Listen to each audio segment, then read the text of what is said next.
Ladies and gentlemen, esteemed chief guests and conference participants. Welcome to one-day international conference on recent innovations in sustainability and biological sciences, ICRISBS 2025. We gathered here to exchange ideas and open discussions on recent innovations in sustainability and biological sciences. It is indeed a golden opportunity for each one of us to enrich and enlighten ourselves. Without further ado, let's dive into our promising schedule. In prayer, we find the courage to face the challenges of life. Let us start this auspicious day with a prayer. I now invite Ms. Kavya and Ms. Hasita from 1st MSc Biochemistry to present the prayer song.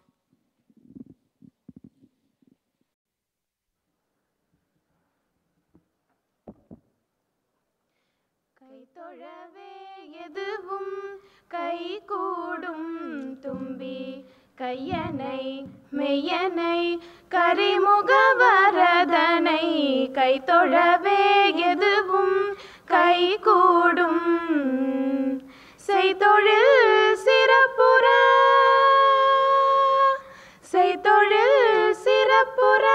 சிந்தை தெளிவு பெற வைத்திடுவோனை வேழமுகத்தோனை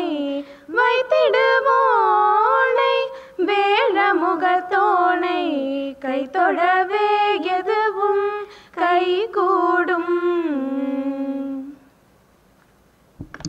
Thank you for that soul-stirring invocation. May this day be filled with fruitful learning and inspiration. By lighting a lamp of knowledge, one can dispel the darkness of ignorance. Now I request the dignitaries on the dais to light the lamp.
A welcome address sets the tone for the event, creating a positive and welcoming atmosphere.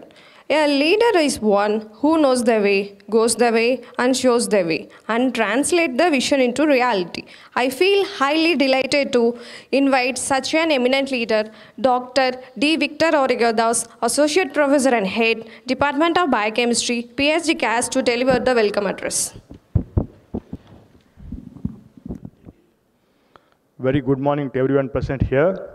It is with deep sense of honor that I extend a warm and heartfelt welcome to everyone present here for this international conference on recent innovations in sustainability and biological sciences, ICRISBS 2025. This esteemed gathering is a celebration of knowledge, collaboration, and scientific advancement in the field of life sciences. Your presence adds immense value to this conference, and we look forward to the meaningful discussions, innovations, and insights that will emerge from this platform. At the outset, I take this opportunity to express our sincere gratitude and extend a warm welcome to our Managing Trustee in absentia, whose unwavering vision and support continue to guide our institution toward excellence in education and research. A special word of appreciation and a warm welcome to our Secretary, sir, whose leadership and commitment to academic excellence play a pivotal role in shaping our institution's success. We also extend a heartfelt welcome to our beloved principal, whose encouragement and guidance serve as a constant source of inspiration for both faculty and student alike. It is our distinct honor to welcome our esteemed resource person, Dr. R. Kumar,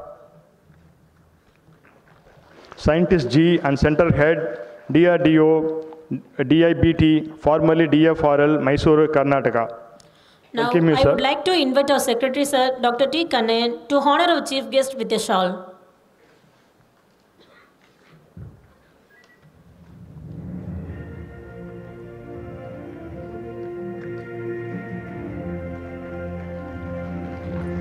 Now, I would like to invite our Principal in Charge, Dr. M. Singutavan, Sir, to honor our Chief Guest with a memento.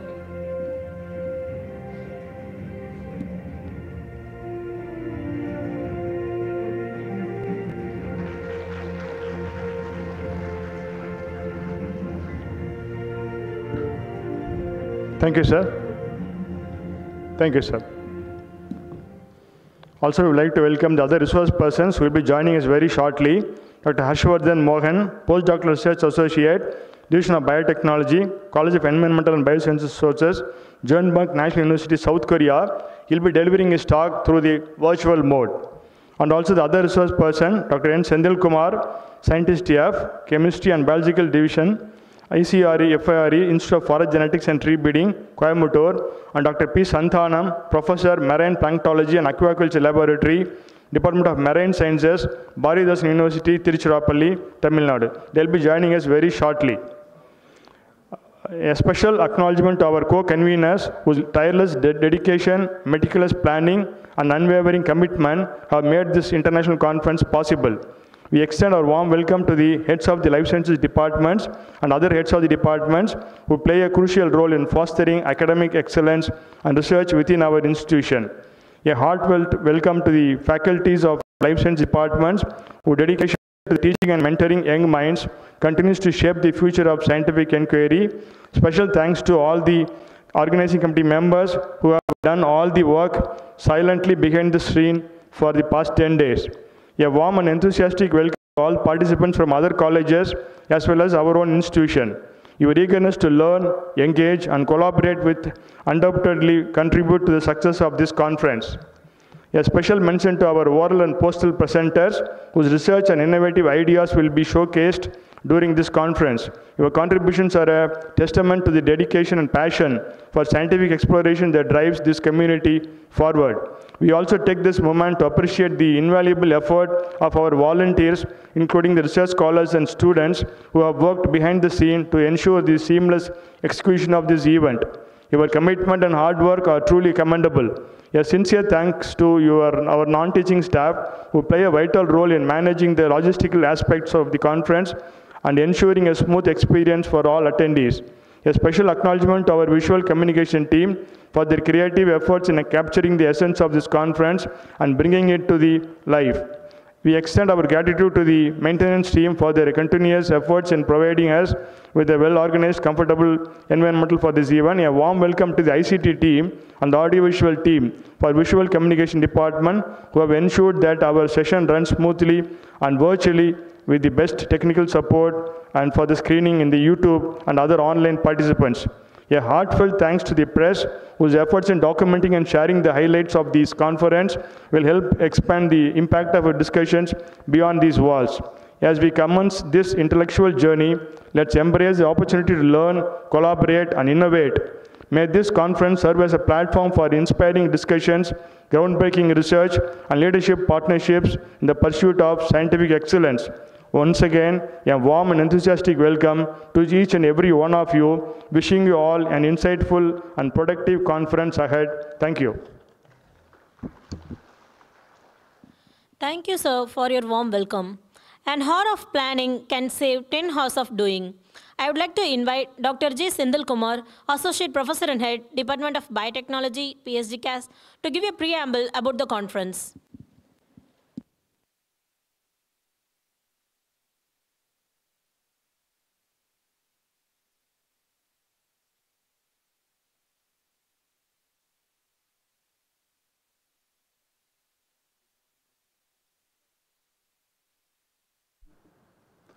A warm good morning to one and all present here.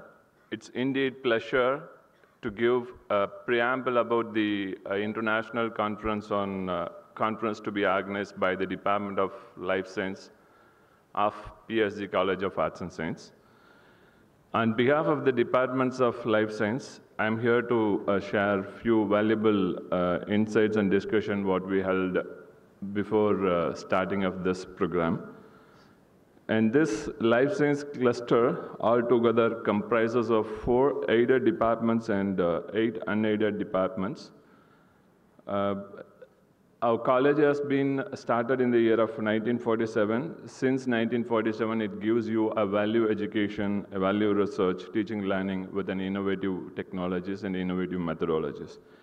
And these life science departments, which all together have joined hands with various funding agencies, research institutions to carry out project works for the benefit of the entire society. And coming to this theme of the conference, it was conceived around 6 to 7 months back. Lengthy of discussion was held on. And based on that discussion, it means with the suggestions from the Secretary Sir, Dr. T. Kannayan, and the Principal in charge, Dr. M. Sengutuvan Sir, and various other heads of life science departments and vice principals of this college, to give some additional inputs from the leading researchers in the area of life science. So there are a list of resource persons who have been invited. Hope you have get all the information about the resource person in the agenda. And this life science is an everlasting era, everlasting field. Till human beings are there, the life science will be there. In respect with the medicine, in respect with food, in respect with the healthcare, everywhere the life science will be there. So with this few words, I just want to tell that we all together, the academics from various other college, the experts, the industry resource persons, the research scholars, all together be collaborate and give an fruitful to the society.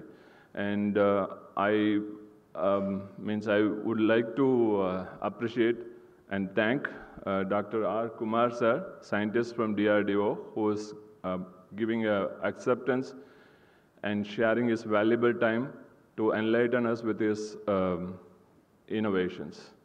So with that, I thank you for the committee and the dignitaries of the dais, on the dais, for giving me an opportunity. Thank you. Thank you, sir.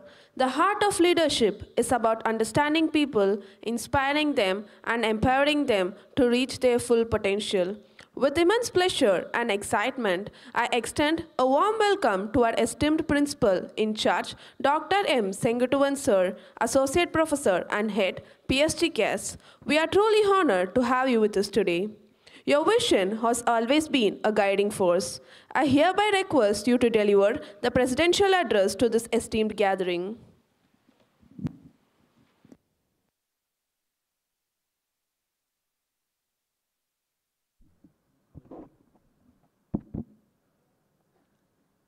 Most respected Secretary of this college, Dr. T. Kannayan sir, deans of various sections, vice principals of 2 aided and SF section,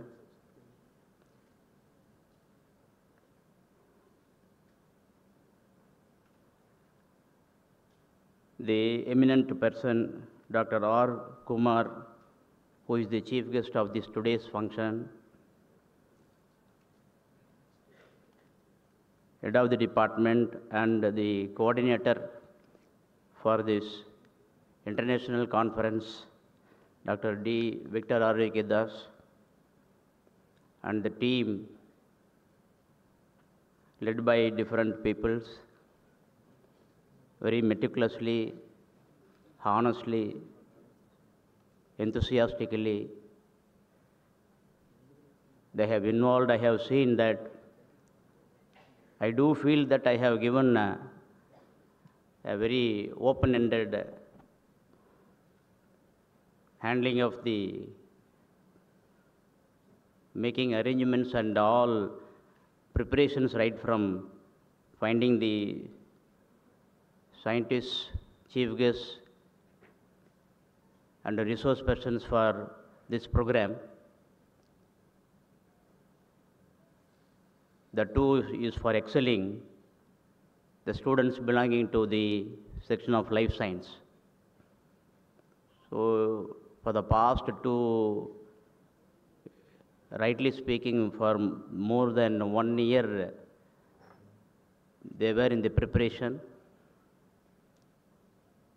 Actually, it was planned for 2 days program, but due to some reason, it was planned for the one day program.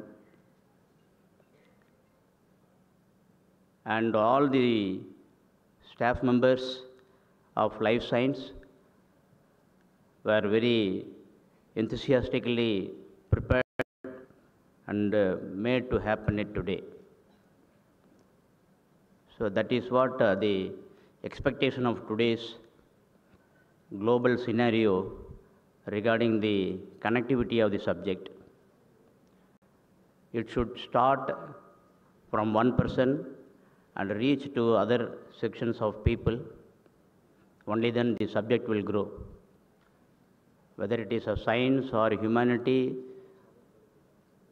or arts, whatever may be the case, when there is a proper connectivity and exchange of informations, only then that area will grow. The two, for the science, it is very important. Any findings that done by a single individual of life science, it should spread to all the people. Hiding will not get appreciated. Appreciation is different. Growth is different. Appreciation will come when you deliver your ability to the society without expectations. The appreciation will reach your head. But reaching head should trigger your ability of growing in the depth of the subject, not in the other way. So you have invited many people like Dr. Santanam, then Akshavardhan Mohan. All people are very important persons nowadays, as we were in schools, like T.J. Pandian sir, and other people were there along with us. We witnessed their ability. Now, these people, like to the age of mine, they are all excelling in different area. Like Kadirvelu, our alumni in UG, when I joined here in January 1993, he was in the 3rd year. Then he completed environmental science and joined in DRDO after doing PhD in Bharatiya University. So our DRDO section is very closely related with our college, much associated, and I am very happy that Kumar sir is here. So DRDO is an important area which delivers. They are expecting a lot from the society. When we were discussing in council hall after receiving him, he is looking for n number of the projects at application level with innovations. That too human friendly, eco-friendly, economic friendly. So such kind of things should be done by you people. That's why this kind of events are very important for the student community, whether it is for undergraduate students or postgraduate students or the research scholars, you will get information from the resourceful persons. We call it as resource persons. So by using the knowledge given by, the informations given by, opened by the resource persons, you should have a capacity of developing the capacity to send the proposals in a proper way. Nowadays, it is very difficult to see that preparing a small letter, requesting letter by a student is, even a teacher sometimes, is very difficult. It seems to be. But preparing the project is very important. You should have a kind of a brain drain session before completing it. A thorough checkup, a checklist should be prepared by you. Then after putting all the checklist to get completed, then you should send it. And all the important area they are touching, like gut microbiology, integrating the science in the aquatic area, environmental oriented, biodegradability, bioremediation, bioaugmentation, like that they are all touching all these areas. Even the bioprocessing for sustainability. So sustainability is now expected by everywhere. That too, another area is coming, that is artificial intelligence along with the internet knowledge. Even that was mentioned by our Prime Minister in France in the last week before leaving. He mentioned that artificial intelligence is very important for human life. Our intelligence is very much important than artificial intelligence, because we should have control on that. Only then we will have a balanced environment to live happily. So every process is looking for a kind of a product that can be used in an affordable rate, economically, eco-friendly, human-friendly. All these products should be like that. Only then, and the capacity of producing these products in large quantity, not always in small quantity, only then you can see the sustainability. Self-sustained. That's what our NAC is also says, that self-reliance. You realize where you are, what you are, what to do and what not to do. Only then you will be able to see that how your process will take up to the society. That leads to the sustainability of every country. Now it is globalized. The globalization started very long before. Unknowingly it has entered into, but it came to picture during 2003 and 4, to my memory, when we were in the department after completing 10 years, we were talking about with our senior teachers. The globalization, economic liberalization started. Now a globe itself is considered as a single village. And it is because of influence of a very important thing that is known to everyone.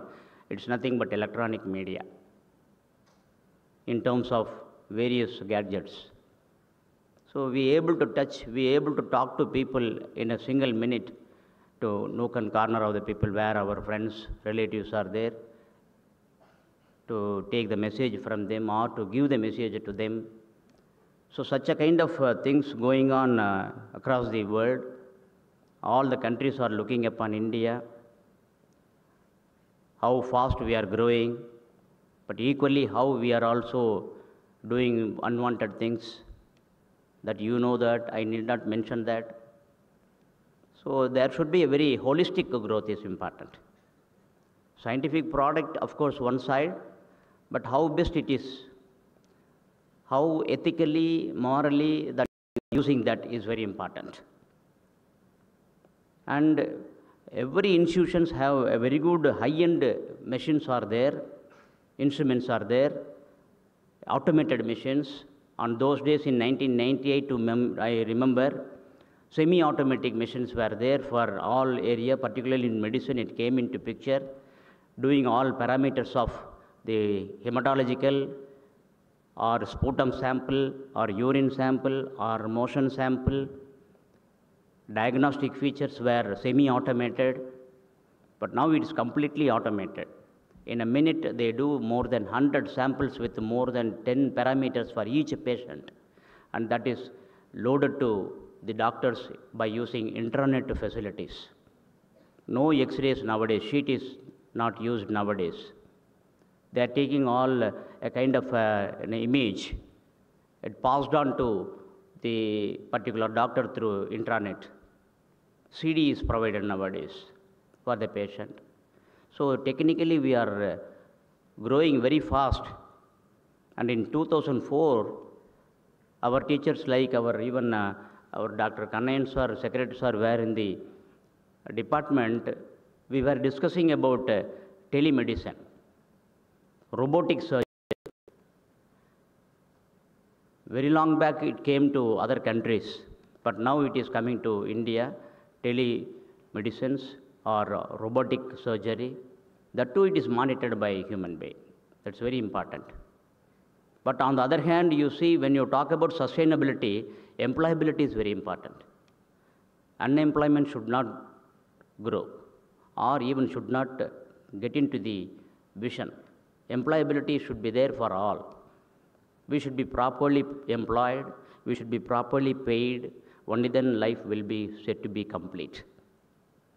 Otherwise, the science growth and other growth will not be useful, will not be satisfied. You see that how best that we are taking all the matters into account for a balanced growth of life. Not only human being, but also the plants and animals which is present along with us, then only there will be a proper balanced ecosystem. As mentioned by A.G. Tansley very long back, an interaction between the species, individuals of same species and between species is always this, along with the abiotic factors, environmental factors, it should be proper. Only then the ecosystem will be balanced. Otherwise, food chain will have a lacuna that will lead to imbalanced ecosystem that is not proper as far as our biosphere of this earth is concerned. So let us have a proper thinking, a proper interrelationship between teachers, staff members of various departments, not only science. Nowadays, we just go beyond the limit of crossing the life science, taking into account of economics, how best this life science can be connected with economics, psychology, sociology, social work, commercialization also. Nowadays, AI is used for commercialization. You got n number of platforms for industry-oriented commercializations. Enormous growth is going on. Now the people working in the case of Zomato, Swiggy, Flipkart, all other thing is increasing, day to day increasing. You can see the increment of number of the people working in such kind of area. What it means, you should think on that. Why it is going like that? What is the alternate? Whether it can be changed or whether it is useful or not, that we have to see that not only on always the research, but also thinking on that line, for the life science students is also an important one. So this is a very important platform that you have given by our college with the permission from Secretary Sir and Managing Trustees. Our management is always open-minded. They are very ready to help us. So only then you can able to grow. So this platform should be used by all of us in a very proper manner, in a promptly. Only then you will have a overall growth of an institution. So have a good day. Thank you for this opportunity, and take this opportunity to envisage and highlight your ability during this today's function. Thank you. Good luck.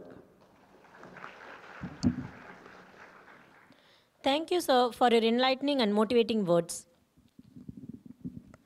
As we embark on ICRISBS 2025, we celebrate both our accomplishments and the opportunities ahead. This conference serves as a platform where ideas converge for the betterment of humanity and the environment. We are honored to welcome Dr. R. Kumar, Scientist G and Central Head, DRDO, DIBT, formally DFRL, Mysuru, Karnataka, to deliver the inaugural address.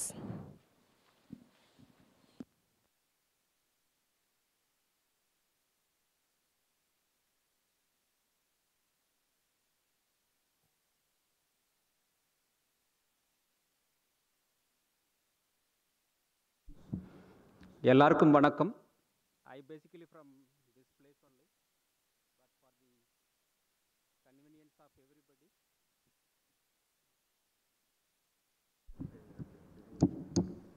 Yeah, எல்லாருக்கும் வணக்கம். I basically from this place only, but for the communication to better understanding, I will speak in the language which is preferred by everybody. Respected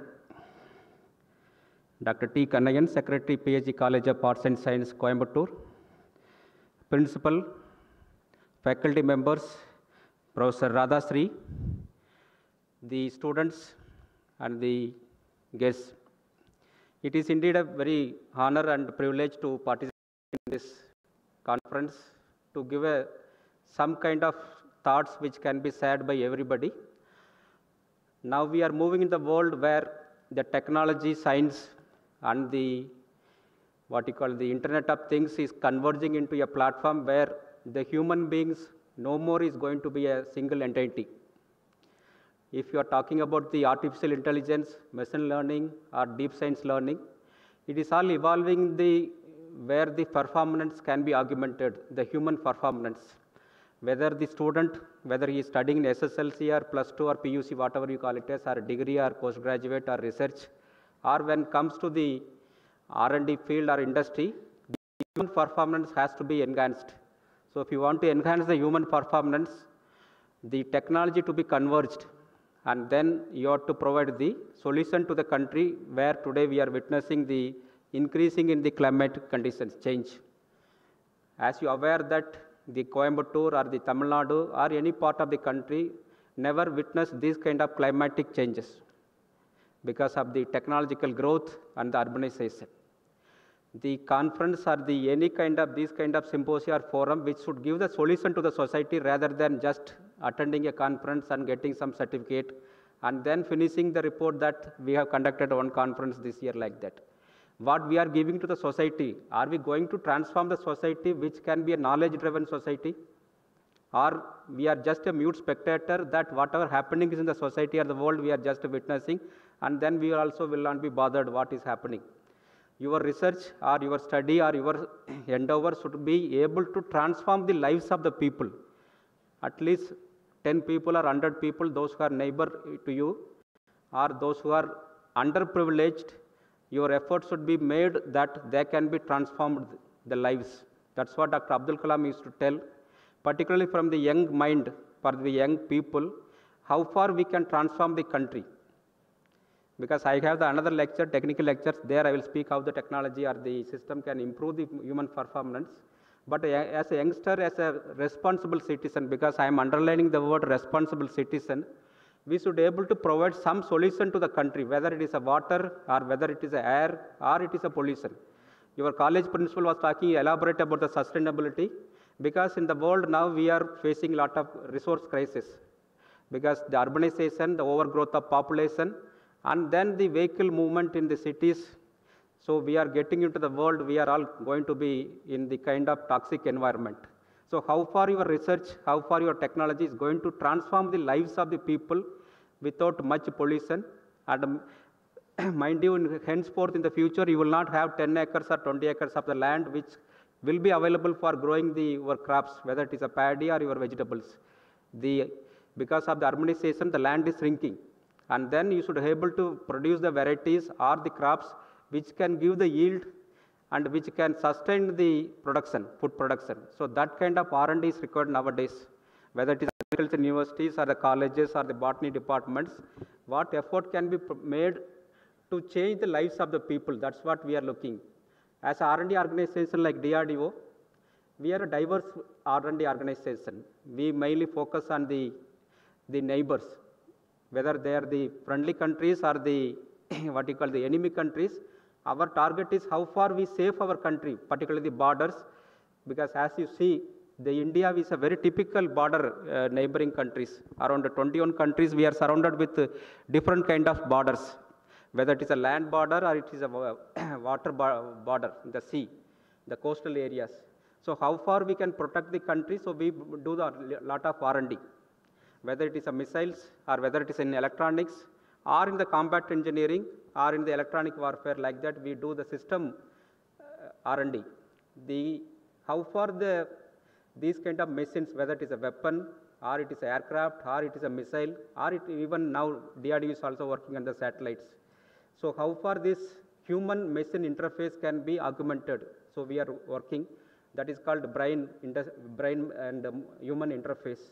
Because any aircraft or any what you call the machine to be operated by the human being. So how far the brain is going to perform to get optimum results? Because nowadays the war is not going to be fought in a very long period, except like war like Ukraine and Russia, because of so many other reasons. It is between two countries where the personality clash is happening, nothing but the technology clash. Otherwise, the wars is going to be finished within 6 hours or 12 hours, where complete destruction can happen, whether it is a nuclear destruction or it is a chemical warfare weapon or in even case of the biological weapon. So how far the human being performance can be enhanced in the battlefield? That's what we, part of the DRDO, we work in the cluster where we call it as a soldier sustenance support cluster, where how we can improve the function or the performance, physical and cognitive performance of the soldiers. Because our troops, as you are aware, we operate in the minus 45 to plus 55 degrees Celsius, our troops. If you go to Rajasthan, Pokhran or the Thar desert, in the summer the temperature goes plus 55 degree. Now if you go to Leh or even the Siachen basin, the temperature goes to minus 45 degrees Celsius. So this is how the erratic temperature plays in the country. Nowhere in the world that these kind of temperature fluctuations or the variations operate our military environment. So we need to provide these comfortable solutions to the troops, whether it is a protective clothing or it is a balanced nutrition or it is a shelter where we are working. So morning I was telling that the DRDO budget, we are a very rich organization, not like other organizations. Our budget is around 29,000 plus crores. Thanks to the government, because we come under the strategic organization like DRDO, ISRO and Atomic Energy. We three are exempted in various reasons. So our budget is around 29,000 crore. In that budget, we have to spend at least 20% of the budget to the development of basic research in the academic institutions. This is what I am going on talking in all the stages wherever possible and whenever it is possible. We supposed to provide at least 25% of the budget to the academic institutions. Forget about the IITs, forget about the IICs or NITs. We are now targeting even the remotely located any arts college or science college or even the engineering colleges which are lacking the infrastructure, or even if they have some kind of R&D attitude. I am saying the R&D attitude. We are willing to collaborate and cooperate for the development of basic research which are required for this country. So if I take about the 25,000 crore, what you call 29,000 budget crore, at least around 2,000 crore we have to spend for the R&D, which can be developed the basic research in the colleges or the universities. And thanks to the what you call the lot of reforms which are happening in the country, we are now come out of a very open and transparent system. Not like other organizations or the other government bodies, we don't expect anything extra rather than the output. We talk about the output. Our term is a deliverable. And another thing, my request is we don't look for nowadays any paper publications or any patents. We look for the deliverables which can be measurable. For that, we always talk about the TRL, that is the technology readiness level. I urge the people, those who are interested in the R&D, particularly the faculty members, please start reading what is technology readiness level. Wherever possible, up to 1 to 3, the technology readiness projects, as per the mandate of each DRDO labs, not only Mysore or not only Gwalior. I understand that there is a collaborative project is happening between DRD Gwalior and PSG Arts and Science College. Like that, the number of R&D projects which can be undertaken various people. But only thing, the channelizing the mechanism and channelizing the methods which will help facilitate undertaking the R&D. But we don't what you call the look for the very, very basics or which are not at all relevant to our these things, because we don't spend time and energy, because we are all accountable for the organization, and we are all account for the public money. After all, this 29,000 crore is coming from the public money what we pay to the government in the terms of. So the TRL level up to 1 to 3 if you have, we will be sitting together and we will discuss, and then we can convert into the projects. And then our project review mechanisms are very stringent. And for your information, last week we had a meeting with online meeting with Professor Selva Kumar from the PhD Tech. He is heading the biotechnology and nanobiology group. I appreciate that they have the lot of expertise and they have lot of infrastructure, and they are willing to collaborate, because one of the reason now we are looking for the super high altitude, not only the Leh or the northeastern sector, even we are looking for the super high altitude where the temperature goes minus 30, minus 40, and the altitude is around 45,000 feet, where whenever the soldiers are deployed, if there is and already as you are aware that there is a lack of oxygen in the environment, and then he gets into a lot of cardiac problems that we call as a pulmonary thromboembolism. So whenever there is a clot in your system, artery or the venous vein, the blood clot will happen and he will be collapsed within 2 to 3 hours. So now we are looking for some kind of people who can develop some kind of marker. Just to take one drop of your blood plasma sample, and whether your marker can identify whether he is prone for the thromboembolism in the high altitude. One ml of blood sample can be taken and change into plasma, and then plasma you put into some test kit. That kit should detect and tell, yes, before he is deployed in the high altitude, he may get this thromboembolism. Because the lives of the soldier is more important than the aircraft or the machines for us. I used to tell every time whenever there is a fighter craft accident happens, we always look for the safety of the pilot rather than the aircraft. Because the government, as of now, as per the estimate, we spend around 6 crores on the training of the Air Force pilot. And the human resources, the training and the expertise which he developed cannot be replaced with another pilot. Particularly if you see the Su-30 or now the LCA or MiG-29 aircrafts, we spend a lot of the training on the pilots. We can replace the aircraft, but we cannot replace the human being, particularly the trained pilot. For your information, if I take around 1,000 people, those who are coming for the selection of the Air Force pilots, because in Mysore we have the Air Force Selection Board. If there are 1,000 candidates from the NDA, that is a National Defense Academy, they are coming for the selection of the fighter aircraft pilots, we take maximum 1 or 2 only. So the filtration rate is very, very stringent. You can imagine, out of 1,000, only 1 or 2 will be selected. And then if he goes for these kind of accidents and fatality, we cannot afford to lose the lives of the aircraft pilots. Similarly, whenever the troops are deployed in the super high altitude, because if we are not able to provide the first aid, the medical emergency in the remote places, his life will be lost. So we are now looking for solutions for the health and the well-being of the troops. So now we have different mechanisms with different approaches where the lives and the performance of the troops can be enhanced and modified, and he can deliver as per the expectations of these things. Because what today we are sitting here is in the plus maybe a 23, 25 degrees Celsius refrigerated condition environment. But my troops or our troops is not having the luxury. So he has to operate in a different environment, and you might have seen in the YouTube videos how the snow, how the things happens. Even for example, during the winter, peak winter, the winter goes minus 20 or minus 30. The fruits and vegetables are transported from Chandigarh to Leh, from Leh to Kalsar or the Thai sector. And once it reaches the winter season, your tomato or your orange or potato becomes an ice crystal. It becomes completely frozen, and then it cannot be consumed by the troops. So how to maintain the quality of these fresh fruits and vegetables in the high altitude in the winter conditions? And I tell you, for transportation of 1 kg of tomato from Chandigarh to Leh, the air cargo cost is 130 rupees. That is a rough average.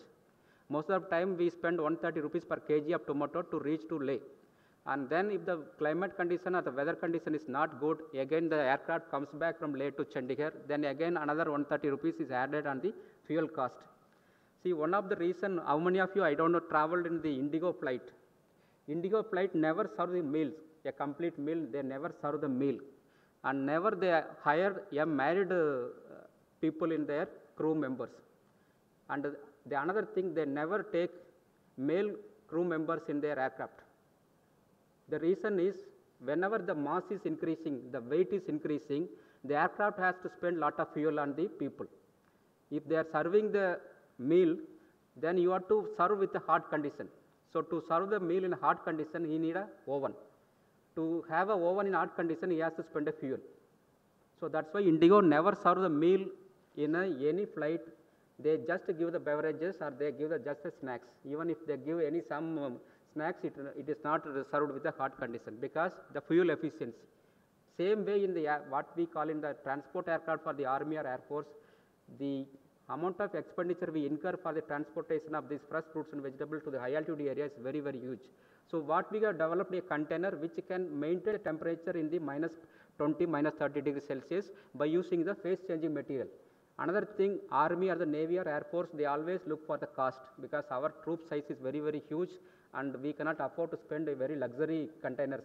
So we have put a container, you can transport your tomato or carrot or the potato without any increased cost, just putting the phase changing material. So the technology is coming here, the chemistry is coming and the material science is coming and the solution is provided to the Javans. So the Javan, he opens the box and he takes the tomato or the carrot or green chili in a plus 10 degrees Celsius conditions. Though the environment temperature is minus 20 or minus 30, he can take these green vegetables and then he can consume. So that's why whenever we tell, whenever you provide the high-end processed foods to the Javan, nobody eats because the acceptability of these processed foods among the troops is very, very minimum. So what he prepare, a fresh onion, a fresh green chili, a fresh carrot or a fresh cucumber. So we are technology developing where the lives of the soldier can be improved because you provide a chocolate which is coming from the Denmark or Switzerland, he just uses as a pillow.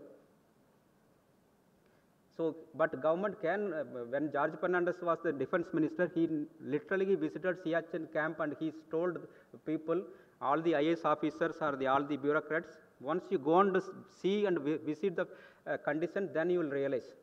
Then the entire things changed. Basically, Sri George Fernandez, he started his career as a railway porter union leader. So he knows the in and out of the problem of the society.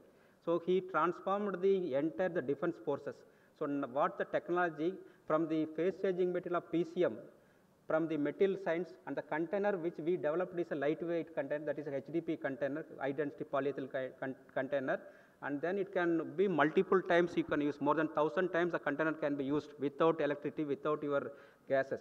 So this kind of ways, the technology in affordable way, the people should develop. And the another problem now the shelter, because during the peak winter, the shelter and then the heating efficiency of your shelter, because inside the shelter you need a power system where you have to provide the conducive atmosphere at least plus 12 degree or plus 15 degrees Celsius, then only the body can be kept warm.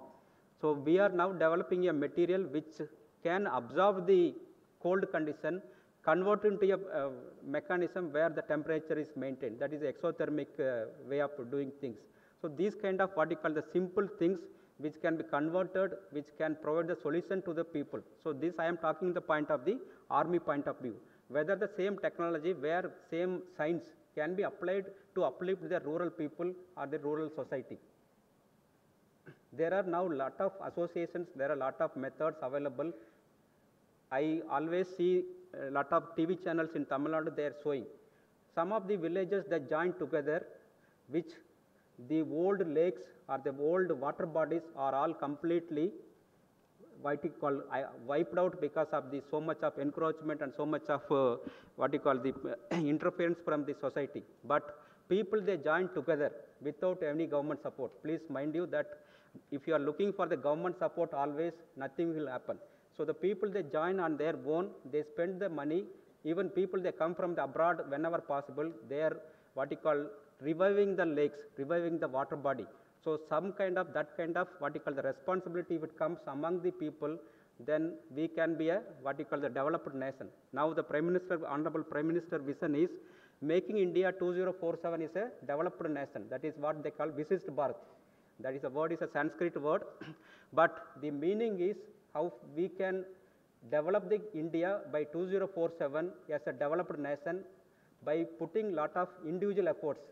Because if you are always looking for the others will do or somebody will do, that kind of mentality if you have, nothing can happen. As a responsible citizen, as a student, as a faculty, whatever way we are doing, whether we can change the society, whether we can change the lives of the people, that will be the best thing what you can give. Because your principal was talking about the sustainability. Sustainability is nothing but what you are going to give to the future.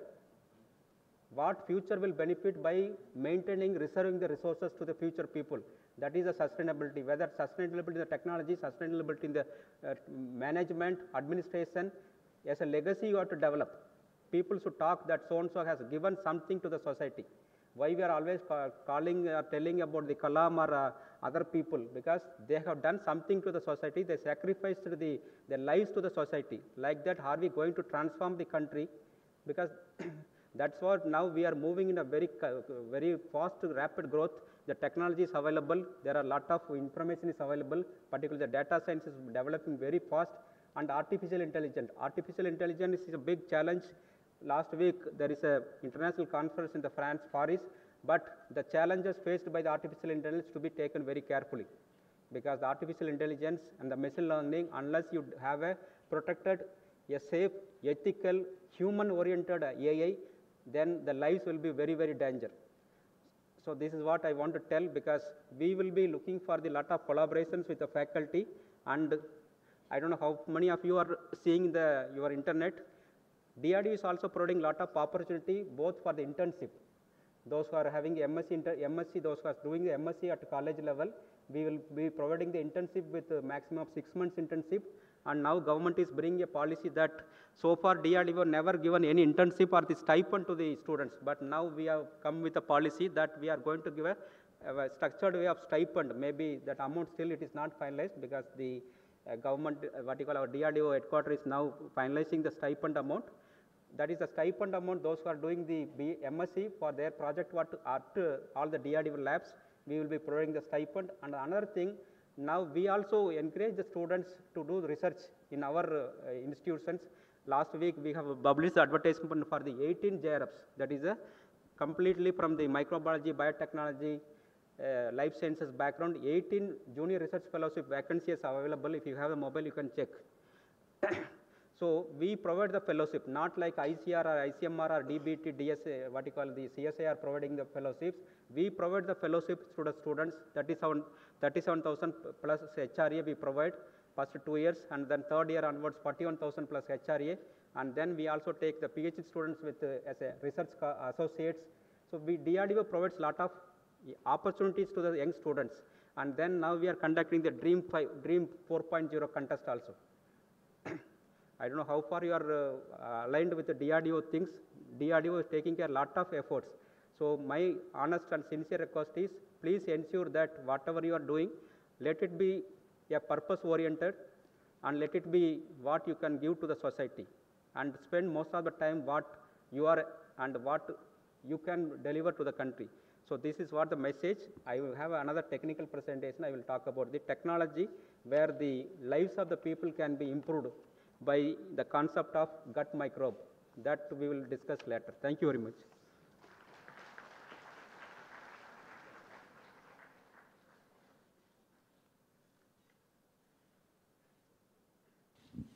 Thank you, sir, for your insightful words. Let us engage, learn, and grow together as we navigate to today's session. Gratitude is the memory of heart. To conclude this inaugural segment, I cordially invite Dr. S. Dhanakumar, Associate Professor and Head, Department of Environmental Science, PSGCAS, to deliver the vote of thanks. So good morning, one and all. On behalf of the organizing team, I extend my sincere thanks to our distinguished keynote speaker of the inaugural session, Dr. R. Kumar, Scientist G, Center Head, DRDO Defense Institute of Biodefense Technologies, Mysuru, Karnataka. In his inaugural session, he emphasized need for society-based research and the ground reality of research expectations of Government of India. Thank you, sir. I extend our sincere gratitude to our Honorable Managing Trustee, respected Secretary, our Principal in Charge, Vice Principals, for their continuous support and supervision towards the smooth conduct of this event. I would like to thank all Scientific Advisory Committee members, conveners, co-conveners, organizing secretaries, organizing coordinators, organizing committee members, heads of various departments, faculty members from all life science departments, supportive staffs, and volunteers for their hard work and dedication to bring this event to reality. I would like to emphasize the crucial role of this conference in nurturing innovation and collaboration in the field of sustainability and biological sciences. Thank you all once again for being part of this significant event. Thank you. Thank you, sir. Let's have a short tea break. Refreshment is arranged in front of the auditorium. Oral presentation participants are requested to go to the Sangamam Hall immediately after the break. I repeat again, oral presentation participants are requested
Mysuru, Karnataka. Over to you, ma'am.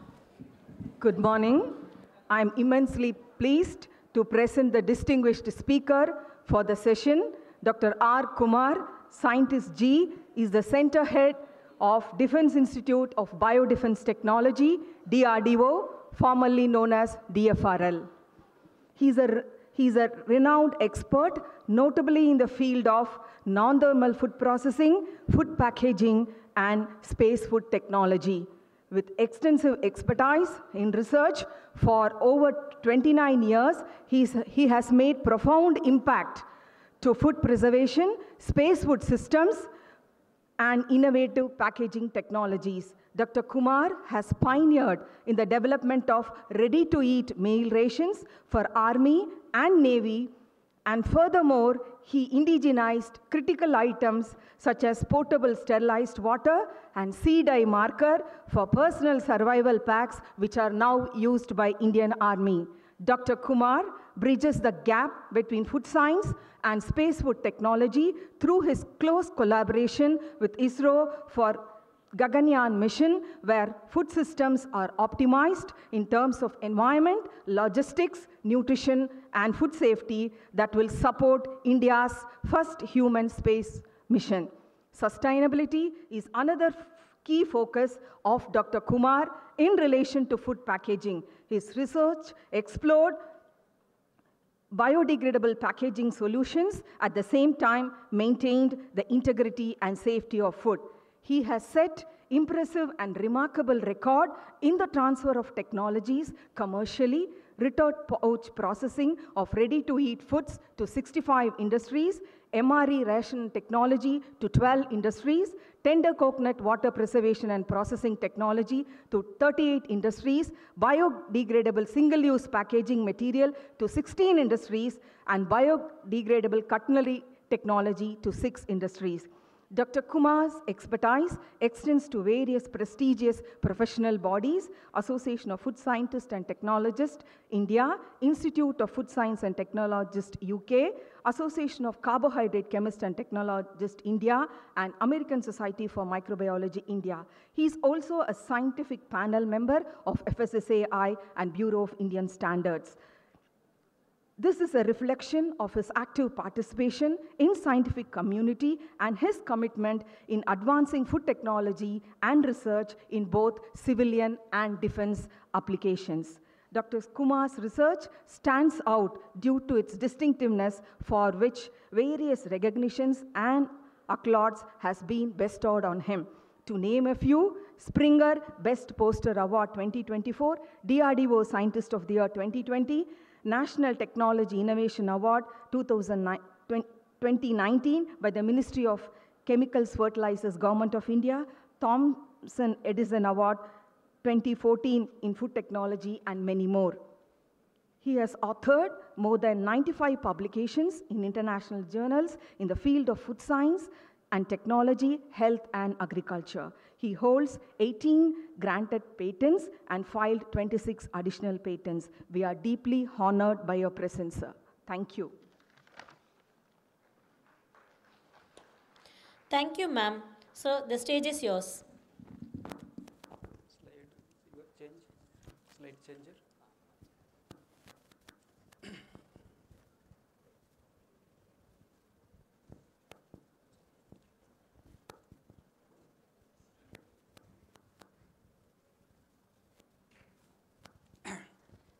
Okay, once again, good morning. Hope you are settled. There was some cinema songs also going, you might have enjoyed.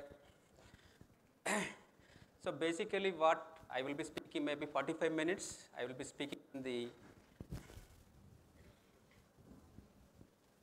gut microbe and postbiotics, how it's going to be benefit to the individual, and then how you can take some research activity based on this presentation. So the title of the topic will be gut microbes and postbiotics, unlocking their potential for human health. Most of us that our microbiome plays a very important role. So this is the these things.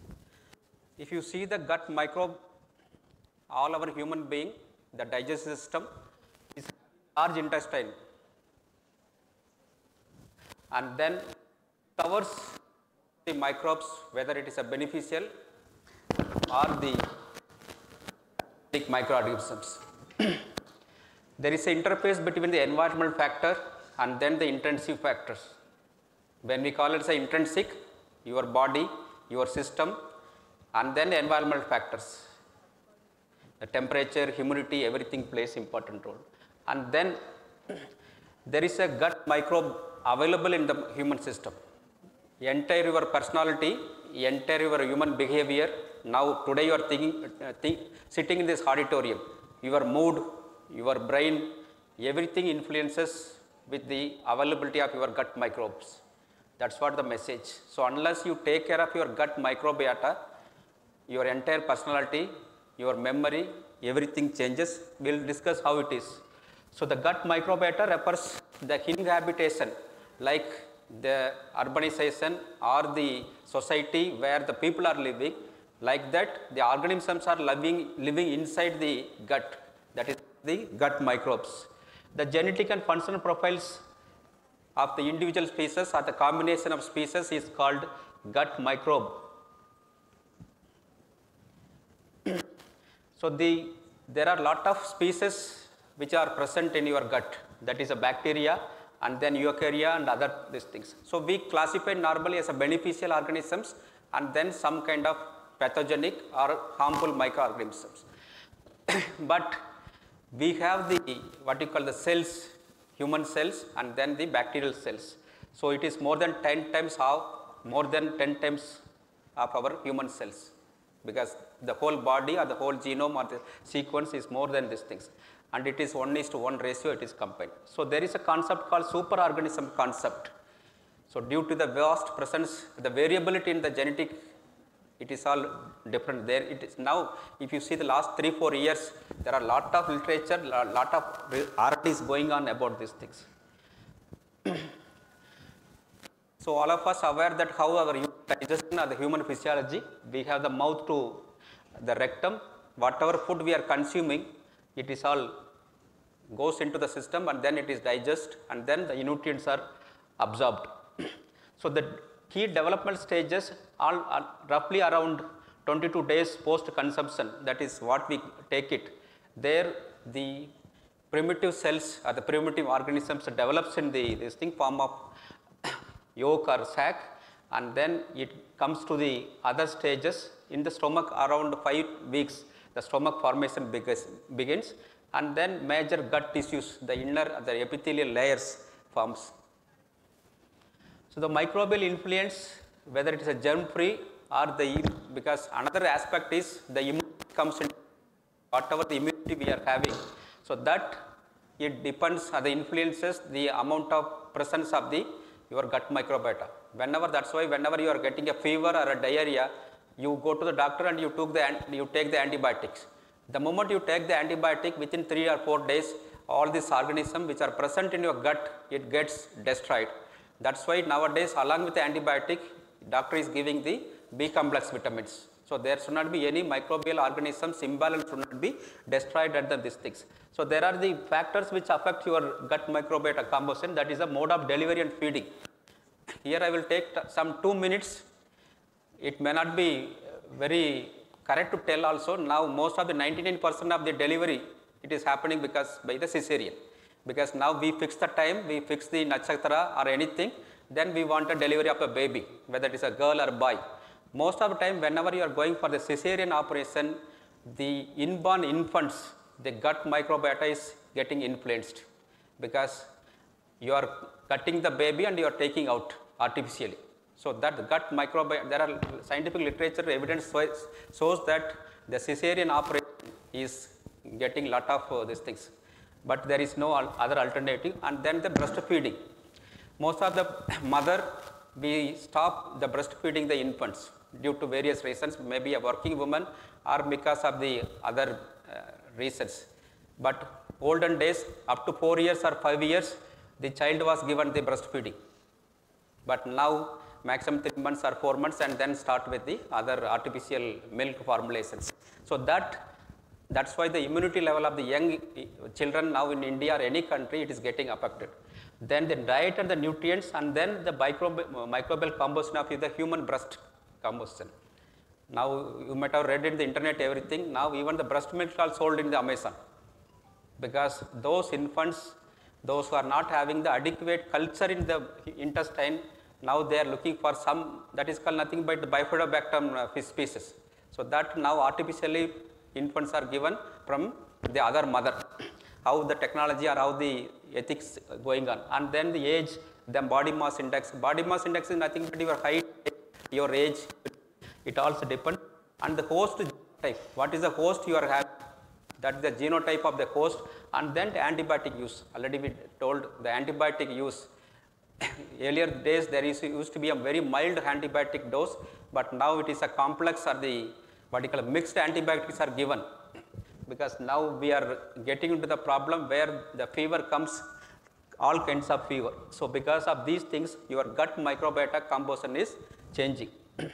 So this is the other areas, how the stress. Today you are now sitting here, you may be thinking with some other this thing. You may not have completed your assignment.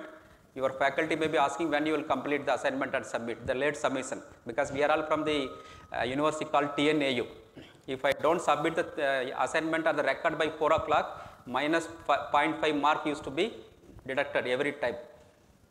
But now we cannot scold the students and we cannot do anything. That kind of what you call the, I don't want to tell about the education system.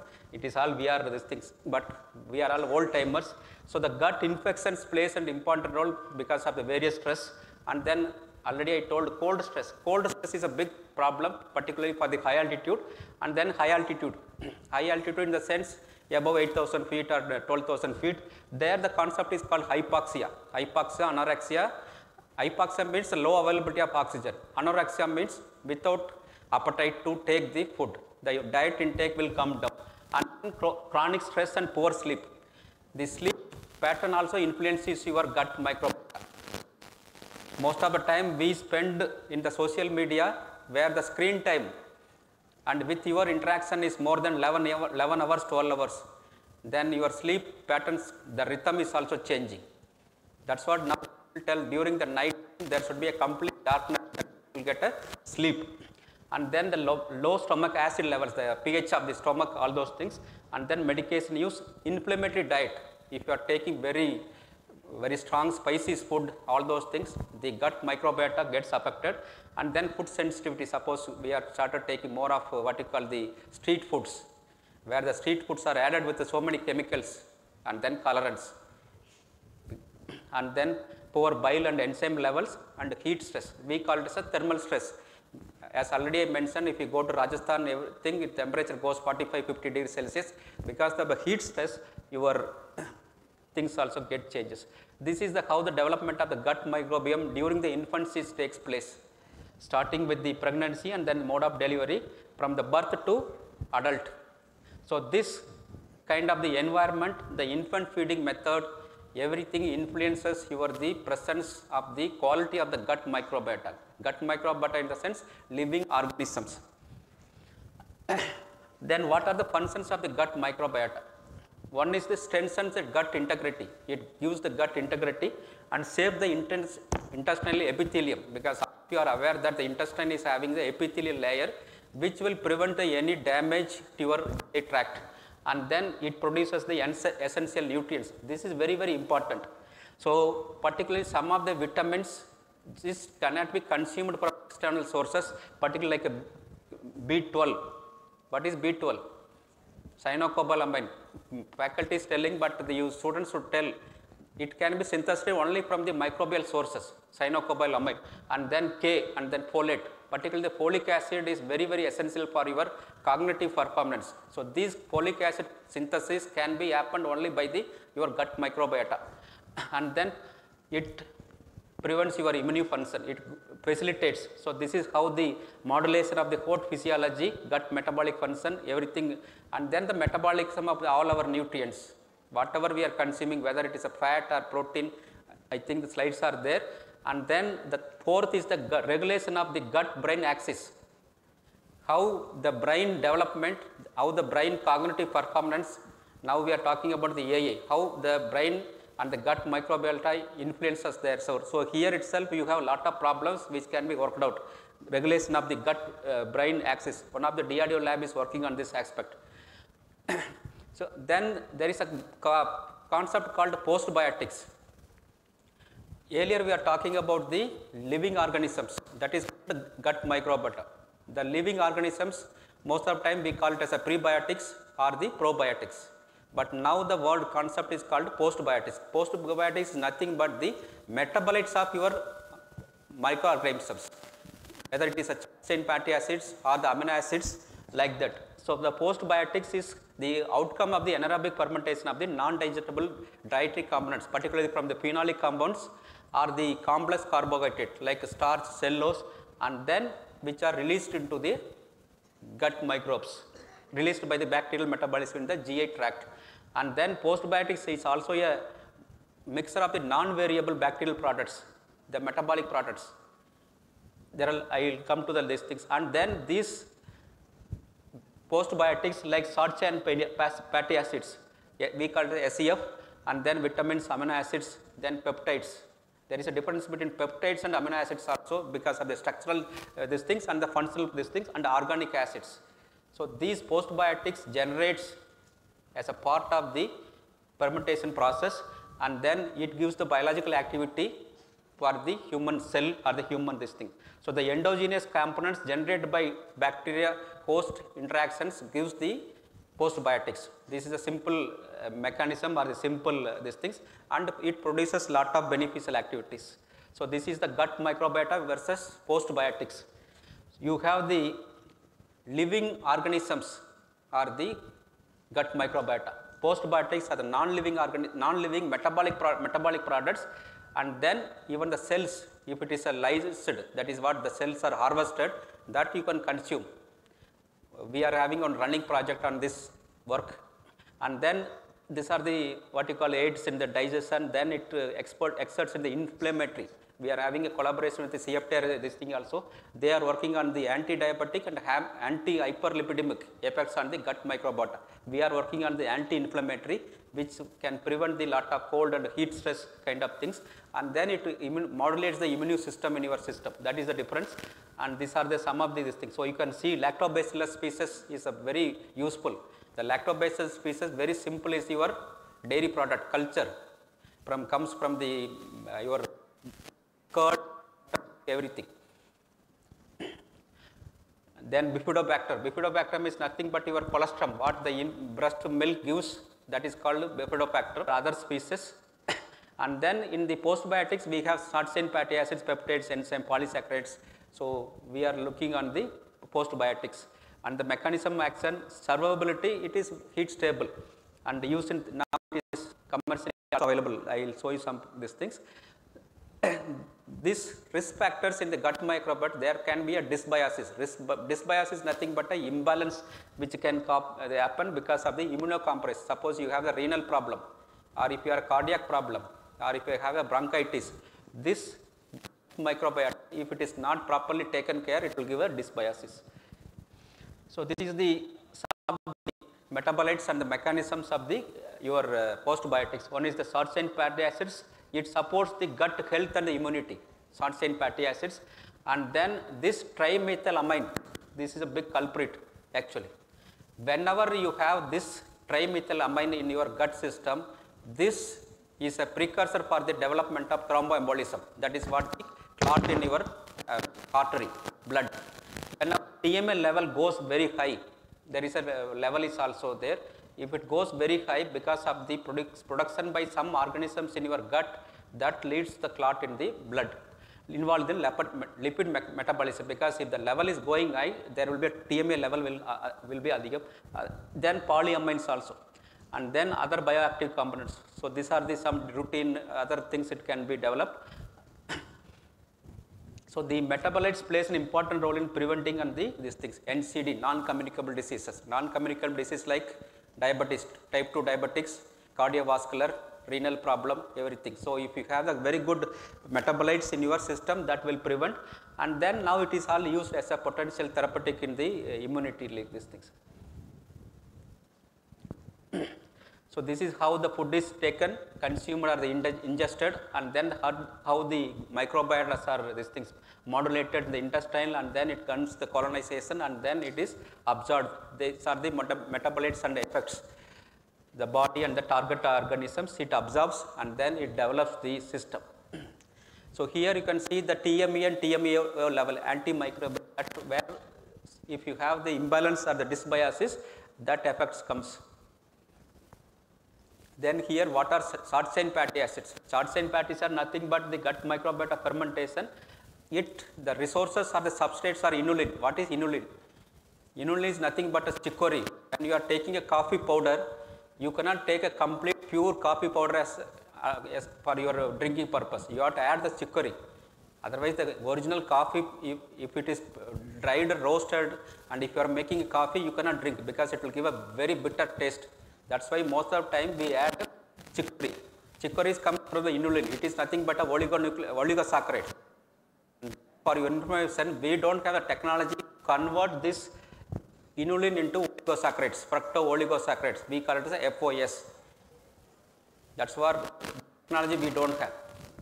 And then we have the this thing, different acetates, peptides, and butyrates, which are part of the metabolites of the short chain fatty acids. And then gut and immunobenefits, and then metabolism, it gives cholesterol synthesis. Then these butyrates, short chain fatty acids, and overall these things. Here one slide about the TMA is produced by the gut bacteria from this thing, dietary L-carotenoids.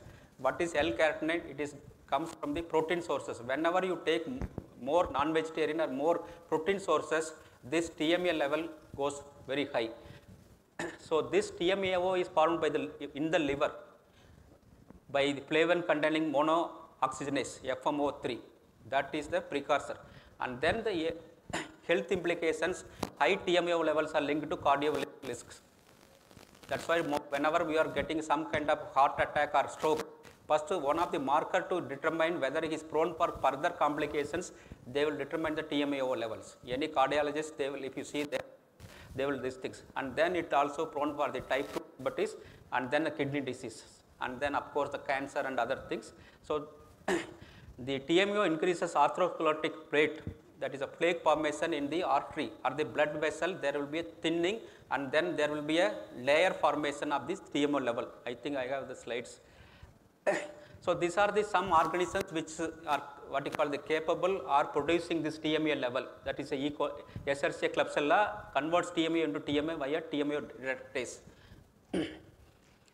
So whomsoever that consuming lot of sea and what they are all prone to get these things.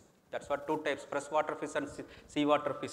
And lactic acid bacteria thrive in the presence of this thing. So if you are consuming more of lactic lab culture, you can escape. This underline.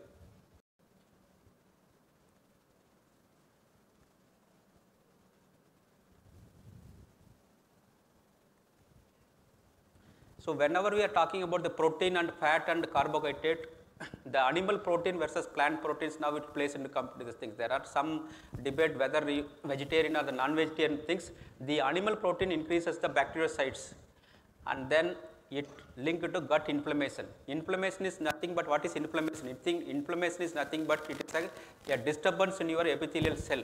Then it leads to a lot of complications. So whenever you are taking more of animal proteins, it disturbs your gut microbiota, then it is develops the inflammation. The high animal protein diet reduces the butyrate bacteria, lowering the gut health, and then high protein, low carbohydrate diets also increasing for your weight loss. That is called keto diet. Most of you people want for the weight loss. The simple solution what your health coach tells, you reduce carbohydrate, take up more of what you call protein, particularly from the protein supplements or the protein powder. It is a very, very dangerous things. Please don't follow the keto diet. You should need to have a balanced diet, carbohydrate, fat, protein, everything this thing. But it is a very, very easy to go for the keto diet. Once you go for the keto diet, the first your or the problem will be your kidney will be get damaged. You can people, those who taking the keto diet, there will be a lot of renal failure will happen. And then if you are taking these things, this is how the impact of protein on the gut microbiota, these things. Plant protein versus animal protein. I am not talking, I am encouraging vegetarian or non-vegetarian. Please don't go into that context. I am talking about the science. So the protein, we are talking about the animal protein, not as animal food as such. So it reduces plant protein, facilitates your biofactorium and lactobacillus culture growth, and it goes to the short chain fatty acids, these things. And it gut barriers and inflammations are minimized, are these things. Whereas if you take the animal protein, there is an increase in the what you call the synthesis of the bacteriocytes, alipase and other things, and then it reduces the bifidobacter, and then the TMO level is increasing. That is what this concept here. So there CVD is nothing but a cardiovascular diseases. And then IBD, irritable bowel syndrome. Most of you are aware that whenever you are more of animal foods, your movement will get affected. Then because the digestion takes more time. So these are the conclusion where the health risk of animal protein versus your these things. Then we are talking about the fat, saturated fat, unsaturated fat, unsaturated, so many things are there. So whenever you are taking the fat, more fat, your unhealthy fats disturbs your gut microbiota. So some of the doctors or some of the health people, they tell, if you are taking the high fat, your cholesterol deposition is increasing, your cholesterol level is increasing, your triglyceride levels are increasing. But the origin or the root cause is because of your disturbance in the gut microbiota. What I am trying to tell is, for the entire your lifestyle or your human physiology, what are the diet you are taking which is going to influence the gut microbiota, whether you are taking simple carbohydrate or multiple products. So if you are taking unhealthy fats, particularly saturated fats like vanaspati or the margarine, because now people, we are more prone to taking a lot of confectionery bakery products.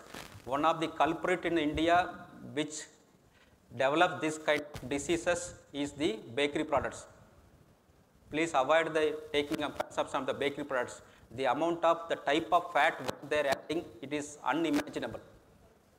Particularly the margarine and then mayonnaise kind of things, it is highly saturated. The second thing, that you can take sugar, not a problem, but if you are taking the confectionery, particularly the cakes, pastry, it is having the high fructose corn syrup. It is nothing but like drinking the pesticide. I am telling, high fructose corn syrup, because you are allowed having the what you call the active age group to take a cake, pastry, and we have the habit whenever there is birthday comes, you cut the cake, put in the WhatsApp status. You are what you call, you are spoiling your health by taking more on confectionery products. Please follow the healthy diet. It looks very easy because it is all the accumulation of your dietary habits, and particularly the healthy fats like mono and polyunsaturated fats, it supports the gut microbiota, particularly like a coconut oil, groundnut oil, these kind of oils which will facilitate your development of what you call these things. Fortunately or unfortunately, in India we have some kind of reservation about the coconut oil because of the soybean lobby, which prevented the commercialization of the coconut oil in the European market and the US market.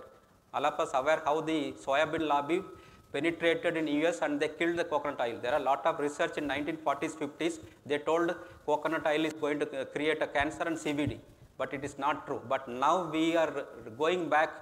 That's why when you go to Kerala, their lifestyle is very healthy because the entire their diet is including this what you call coconut oil.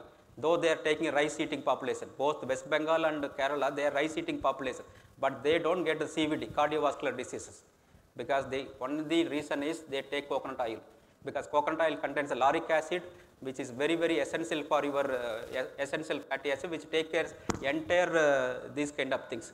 That's what lower the heart diseases. So this is how the impact of fat and the microbiota and these things. Already I told. Then the insulin sensitivity. Most of us, we are all what you call the type 2 diabetics. The type 2 diabetics, we think that once you are taking more of sugar, more of carbohydrate, your insulin level is going reducing, so the level is going up. But the other 4 factors are the fat. You can experiment on yourself. And then impact of the carbohydrates, particularly the digestible carbohydrates, starch, sugars, which are increasing your digestible these things, increasing the benefit, and non-digestible carbohydrate like a fiber, because now people started talking more on fiber, soluble fiber, insoluble fiber. So the fiber which now people are consuming, earlier days we used to consume the whole rice grain. Now we started going for the polishing, what you call ultra polishing. We get only the what you call the white color these things, but if you are going for the hand pound these things rice, you will have a more benefits. So it increases the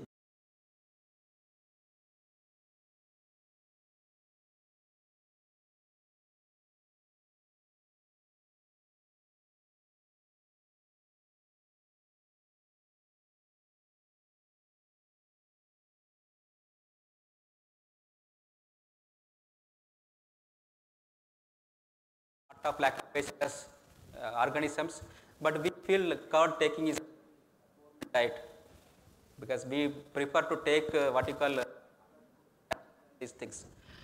It increases bifidobacter, lactobacillus, and then gut balance is increasing and reduces the harmful bacteria, particularly E. coli, helicobacteria and other things. It improves the cholesterol levels, insulin and these things. And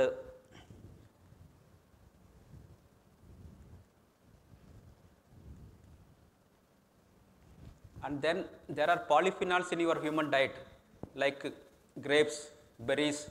This also facilitates the development of or the fermentation in the gut system, will benefit the what you call the inflammation. Particularly this and all given here, all the polyphenol rich substrates which are beneficial, act as an antioxidant. What is antioxidant is nothing but the what you call reactive species oxygen has to be absorbed and then it should be destroyed. So otherwise lot of these things. So that these polyphenols will help in the reducing the ROS, reactive oxygen species, and facilitate the immune system and cardiovascular this thing. That's what now we started. You have to take more of colored vegetables, fruits. If you take a tomato, it is a colored, it will give a vitamin A. If you take a carrot, it is yellow, it gives the beta carotene. If you take a mango, it gives again these things. If you take a green vegetables, it gives the chlorophyll. Colored vegetables, colored fruits, it is having a more benefit rather than the non-colored substances. Just to search in the Google, there are information available. So here itself you can see the colored skin, and most of the time you have to take as with the whole fruits, don't peel up, particularly the apple and other things. So this is how the Western diet and then our diet, which is now there is a concept called gluten-free diet. What is gluten-free? Now the wheat, though most of us we started taking chapati or other kind of roti or paratha, it is the most dangerous than taking the rice. So now what the concept is coming, the millet. But millets, whether we have that much what you call the cultivation, whether it is affordable. Earlier the ragi and all, it is not a now for your information, the government this present brought some scheme that millet is popularized, but millets was there earlier before we are all born. We are given these things, but in army ration now I am telling 25% of the rations is replaced with the millet. Both what you call ragi, jowar and bajra, now we are replaced with 25% of their ration with the millets, but the problem is acceptability. For example, if I have a Jat regiment is the Sikh people, the Punjab people, they don't like ragi or jowar. So what to do that? And even in the South Madras regiment, only Karnataka and Andhra, some people they take ragi. So now what we are doing, we are supplementing this wheat flour with this millet flours. And if you are mixing this wheat flour with ragi flour, shelf life comes down. Because our army shelf life in the supply chain management should have a minimum 9 months. Whether it is atta or maida, this shelf life should be having 9 months. But the moment we add the millet flours, the shelf life comes down. So now we are working on the technology where the shelf life of this atta with this kind of mixing can also be improved. So, so the gluten-free diet is also now coming into the picture. Then there is a concept called vegan diets and vegetarian diet. I don't understand the difference maximum, but it is the what you call the glamorous word. You take full of only vegetables, boiled, without protein, without carbohydrate, without. So how far it is beneficial? That you have to, that is for 1 or 2 days in a week. It is okay, but otherwise you have to have. See, that's what this shows only a minimum. The vegan diet or the wild vegetable diets, it is for the people those who want to reduce the weight, it is okay. But if you want to have your gut microbiota to be perfect, you need to have a balanced diet. Then the Mediterranean diet, this I will skip. So this is how these kind of prebiotics, postbiotics, polyphenols, unsaturated fat, animal protein, everything, it's beneficial for your immune parameters. Then I am putting some slides here purposely. This is what we are looking for the some R&D. Already we are working in this thing, gut microbiome, these things. This slide you can see here. We are all undergoing lot of stress, and the stress leads to increase in your blood circulation. It generates lot of anxiety and unrest your behavior. If you don't college in time, your unrest happens. Then it leads to lot of complications. So this is what in military parlance we call military stress. Actually, I should not use the word military stress. When a person is under stress, he is unfit to work in the military environment, because he should be fit completely to in the environment. Environment in the sense in the battlefield or the field condition. But still, we use, so military during the training and during the exercise period, he undergoes lot of stress, and then the psychological stress. If you go to Leh, morning 4 o'clock itself you can see the sun, and then full daytime he will be exposed to complete UV radiation, and then completely he will be isolated. Maybe each 3 kilometer, 4 kilometer, then on called the port, he will be alone, and he will be away from the family. Then you can imagine the amount of psychological stress he is undergoing. And if you go to some remote places, remote locations, you will not have access to the internet, because once you are addicted to, if you are cut off with the mobile, that stress is more than any. And then heat and cold, because this already we discussed, and altitude, and the sleep deprivation. Whenever there is hypoxia, whenever there is anorexia, the sleep pattern comes down. When the sleep is less, then he is having more stress. So this is the healthy, your duct, your GI tract, this left side, that is a red color. The dark red color is the dysbiosis. Dysbiosis is nothing but the imbalance it is creating in your GI tract because of the stress it is accumulating in your system.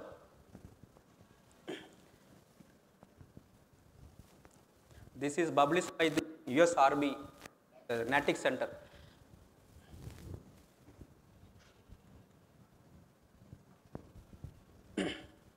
So this I already mentioned, whenever we are going to high altitude, the oxygen level comes down, and then it alters your dietary patterns, and it exposure to different environments, and the stress levels is in these things. And then the Jawan or the soldier, he has to adapt himself to these kind of environments, whether it is a cold stress or heat stress or the high altitude stress, to adapt to himself.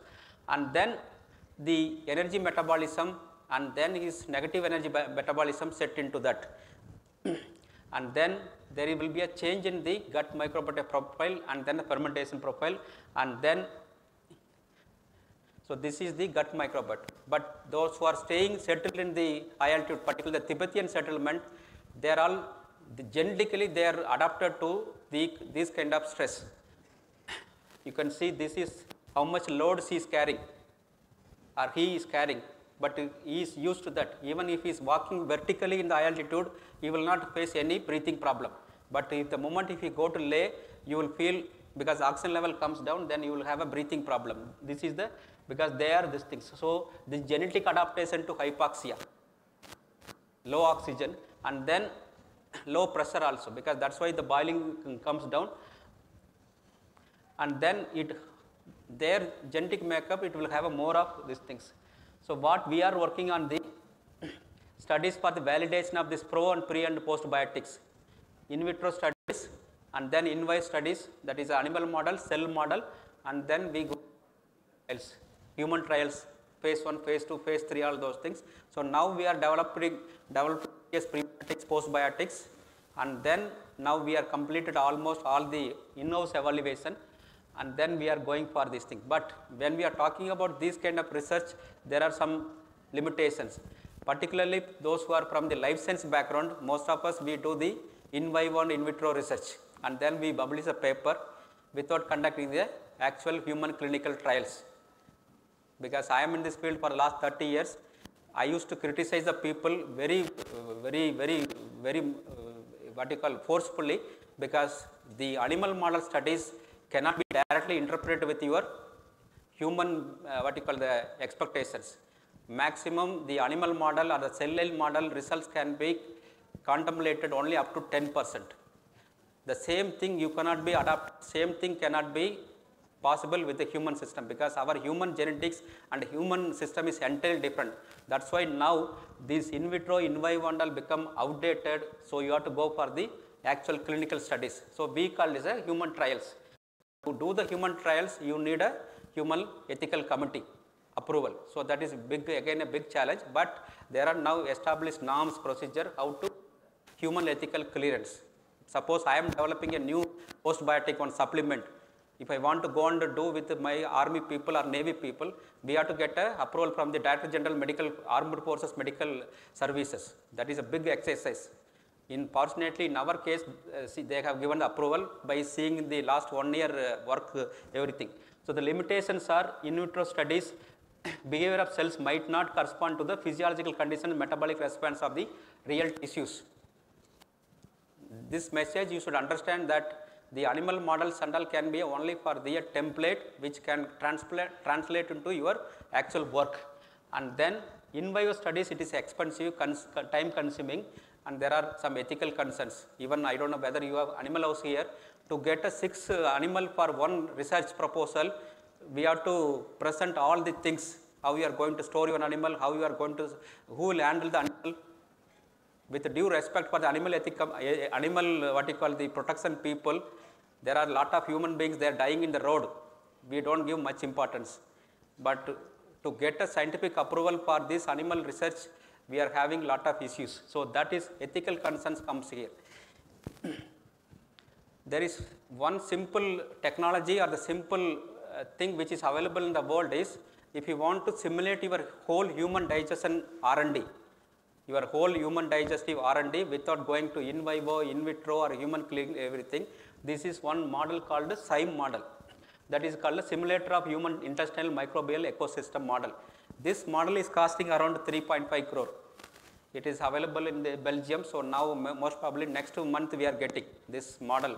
It is an instrument, actually I will explain. So it simulates the entire intestine, from taking the consuming from your mouth to till it is digested, absorbed, everything, the whole human digestive system can be simulated. The engineering background, now we are calling the simulation. Suppose you want to develop one prototype, you go for a simulation and you do the structural analysis, where the stress level, where the weakness of the vibration or the mechanical, everything comes. Like that, now we can simulate human digestion systems. That is what it is, a SIME model. It operates in the different environmental conditions, different pH levels, different RH level, different stomach pH levels, everything. It is available, these things. So this is the SIME model. So it is a full gut simulation of colonic carbonization. You can put some polyphenolic substances, you can develop some new supplement, you feed into the system and you can get and analyze everything. And then you can go for the NGS, next generation gene sequencing. What is the genes or the culture present, then you can go for the coding, all those things. Because I am not from that background in the gene background, but you can do these things. So it is technologies to digest gastrointestinal expertise. We are getting, most probably our headquarters is given permission, because whenever we are purchasing the equipment from foreign countries, first we have to certify that this item is not available in India. That is called Global Tender Exemption, GTE. So, and now as you are aware that we brought lot of Make in India rules So if it is available in India, we cannot purchase anything. So now government is given permission up to 180 crore and above, this class will not applicable. But our system is only 3.5 crore, so we have to go into that mode where we have to certify that, prove that this item is not available in India. So we given the approve everything, and then our headquarters also given approval. Now we are going for this. And for your information, this system was developed by a particular faculty professor, not by any industry or not any startup. In the abroad or the other countries, whenever any faculty or any scientist or any professor is working and he is developing some system, he with the collaboration of the industry, he produces requirement and he takes the profit.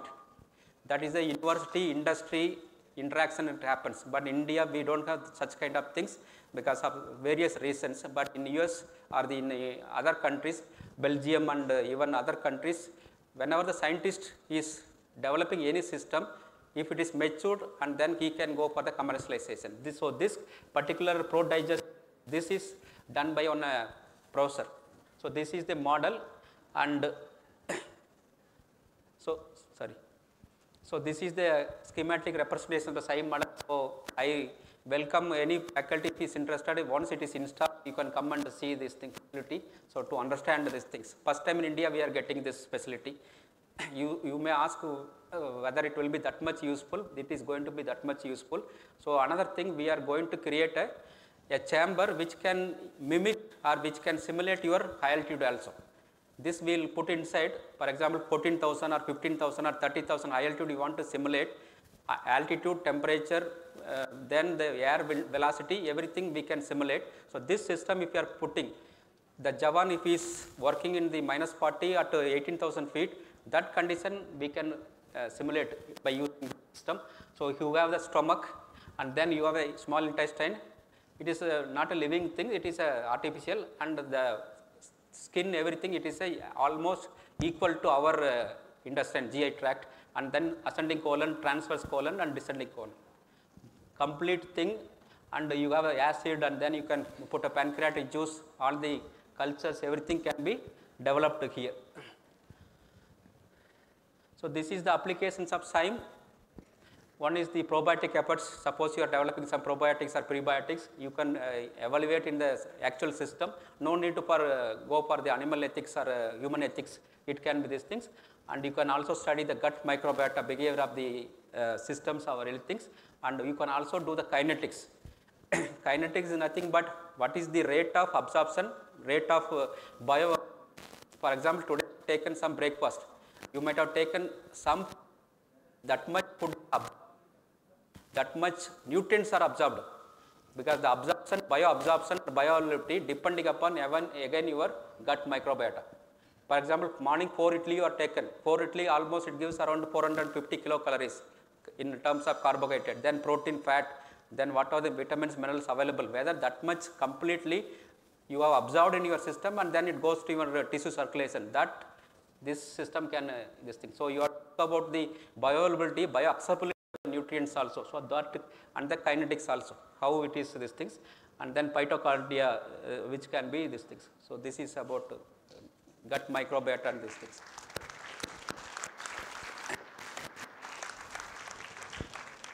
If you have any questions, I will answer another 10 minutes, 5 minutes or 10 minutes as per the permission.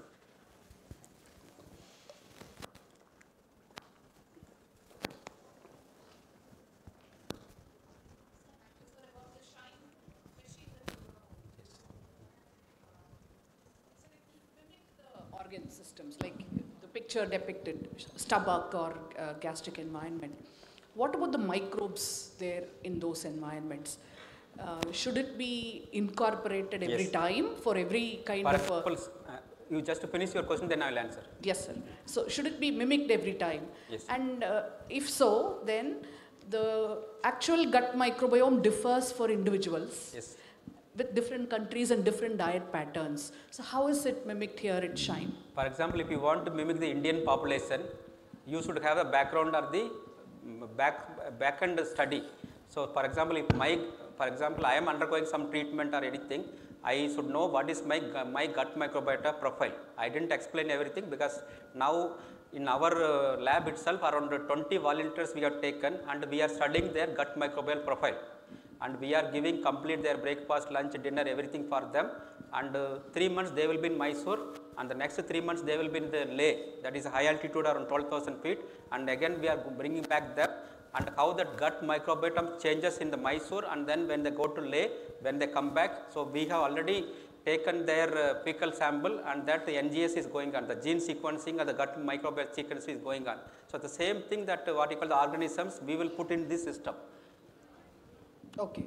Individual, and that will be simulated. For example, it is just a system, but you have to put all the inputs, all the cultures. That is what they do PC analysis, principal component analysis, that you can finalize the gut microbe species now, and they also will supply all the organisms in a what you call lyophilized package. That you can put in these things, and that culture will be grown, and your new substrates or the new nutrients which can assess your bioavailability or how it is behaving. That is there, these things. So whenever we do research, we take care of all those things, because now physically our people will be for 3 months in these things. Thank you, sir. I don't think at this stage outsourcing, but let us see this thing. If we have a collaboration with R&D collaboration, we can extend. Otherwise, first we have to justify my purchase. So thank you very much for your excellent presentation. One small question is, so you told by adding the millets into the wheat powder, it reduces the shelf life of the wheat. So what is the logic? Because the amount of type of fat which is present in your millet flours are easily susceptible for the development of rancidity. Madam, food science technology people, they know, because it produces immediately a short chain fatty acids. We call it FFA, free fatty acids. That free fatty acids will develop a rancidity. In the rancidity also it is called ketonic rancidity, oxidative rancidity, aldolic rancidity. That because of the chemical, it induces the rancidity, then the wheat, that what you call the millet flour becomes unacceptable. If you estimate the peroxide value or free fatty acids, the value will be more. But suitably now we are developing some packaging materials which will, because if you, why the rancidity is happening, it absorbs the moisture and the oxygen from the environment. So if the absorption of the moisture and the oxygen can be minimized or the arrested, the shelf life or the rancidity development can be these things. So that is an alternative method, but Army is given this problem also, so we have to give the solution also. And our way of research is, let me tell you, I cannot take the research or the project based on my expertise or based on my capability or based on my interest. But the research problems are given by the users. For example, what you call as a customer in the open market, we are called as a user. User is Army, Navy, Air Force. With these 3 domains only we have to operate. I cannot take, because suppose I am expert in packaging, I cannot take work on packaging and go and do my life and publish a paper. That is not allowed. For your information, now we have brought a system. Those scientists, those who are having more papers, they are going to be failed in their promotion. 2 papers, 3 papers for the next 25. Tomorrow morning we have discussed these things. Each lab of DRDO lab is going to be assessed by the KPI. That is a key performance index. Maybe a Infosys or TCS or the other corporate people they have, that is the based on the what you call the market potential, how they are assessed. Like that now the R&D labs are going to be assessed by KPI, key performance index. How many papers I am going to publish, how many patents, how many technology transfer, how many I am going to give the solution to the users. Tomorrow I have a meeting at 9 o'clock, and then again each director is going to be assessed based on my target. First 6 months, next 1 year, next 2 years. Suppose the government or our headquarters is not happy about my performance, they may change me also. So that is the accountability is coming. So the individual contribution is now taken care. So that's why now whenever there is assessment, we call it assessment for the next grade. Any scientist, if he is showing more book chapters, more review papers, more publications, he is unfit to do the research in the DRDO labs. Thank you. Any questions? Yes.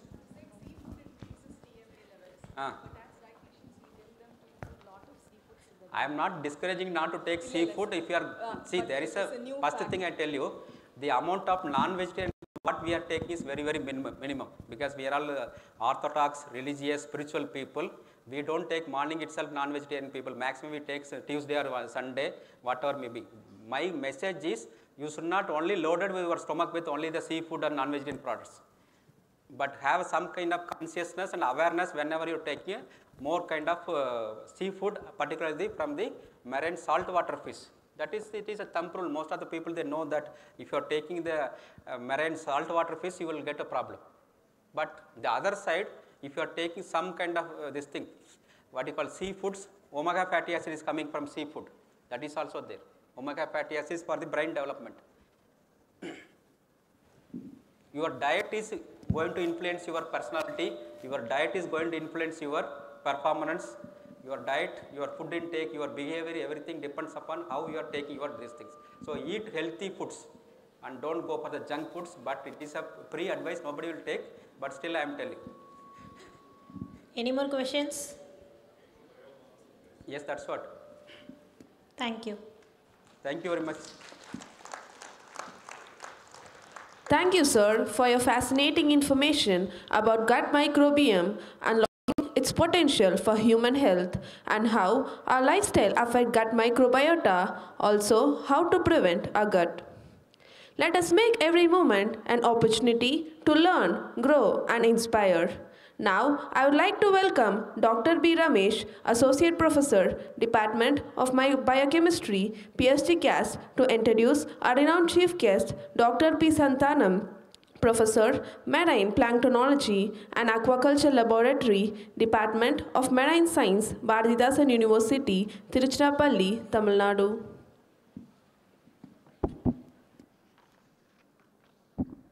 Good afternoon to everyone assembled here. I am pleased to introduce the next resource person, Dr. P. Santanam. He is currently working as a professor in the Department of Marine Science, School of Marine Sciences, Bharathidasan University, Tiruchirappalli, Tamil Nadu.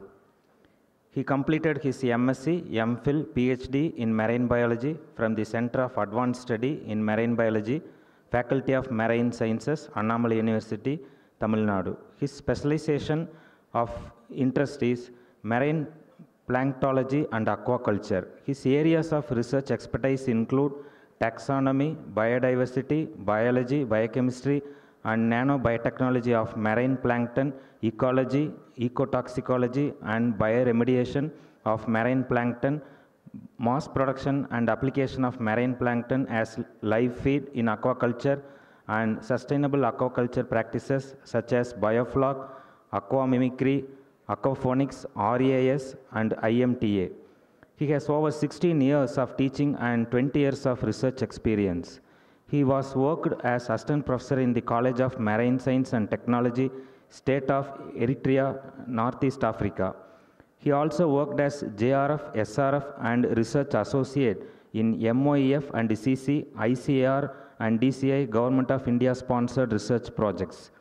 He has reviewed several awards, received several awards and honors, as well as recognition for his contribution in science. He has received Young Scientist Award by DST Government of India, Best Researcher Award by KTSTM Trust, Professor M. Arichami Award by Kongunadu Arts and Science College, and K. Chidambaram Memorial Award by the Fisheries Technocrats Forum.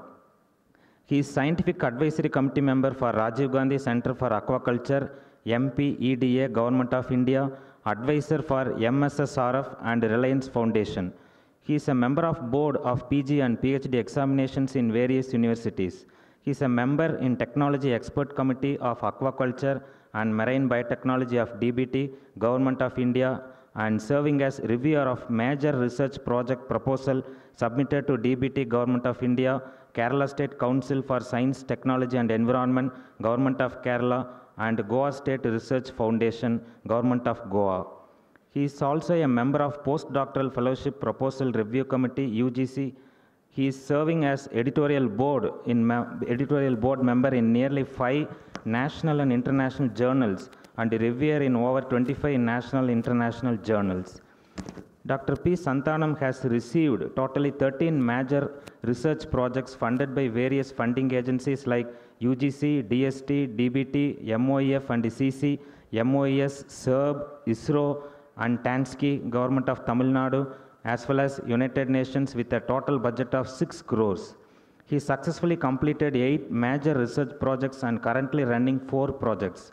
So far, he has published nearly 270 research articles, including 170 papers in journals, 5 books, 4 manuals, 1 monograph, and 87 chapters in books, manuals, and proceedings, with a cumulative impact factor of over 300, citation index of 3,856, H index of 32, and I-10 index of 117.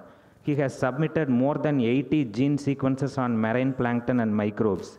He has so far guided 9 postdoctoral fellows, 19 PhD students, 14 MPhil, 104 MSc, and 3 BTech students, and currently 1 postdoctoral fellowship, 8 PhD students, and 5 MSc students.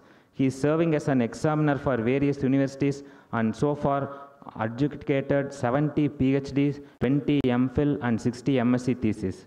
He has visited countries like Dubai, Yemen, and he has so far organized 17 programs, including 1 conference, 3 workshops, 13 trainings, and participated in nearly 170 national and international conferences, workshops, trainings, and extension programs. He has delivered so far 205 invited lectures in various conferences, trainings, and refresher courses. He has developed a technology for the large-scale production of marine core parts for the first time in India. He established live feed culture, RAS, biofloc, aqua mimicry, and aquaponics facilities in the vicinity of Bharathasan University. The book entitled Advances in Marine and Brackish Water Aquaculture, edited by Santanam et al., published by Springer, is rated as one of the best marine biology books of all the time in the world. Sir, we are very fortunate to have you with us. Please take the stage. Thank you, sir. Thank you, Now sir. I request Dr. B. Ramesh to honor our chief guest with a shawl and memento. So thank you, Professor, for a nice introduction about me. So, dear students, it is very difficult to listen the lecture like this, especially before lunch, that too from 12:30 to 1:30, and after lunch, 1:30 to 2:30. So I know very well, don't worry, okay. So I try my level best to keep you all lively. So the topic I have taken for today's discussion is aquaphonics. This is not a new one. We are already practicing this technology. But there is a word, no? The old wine in new bottles. So they came into fancy name. That is aquaphonics. Next slide, please. So aquaphonics, yeah, before going into the real topic, just let me brief some background information. So food crisis, water crisis,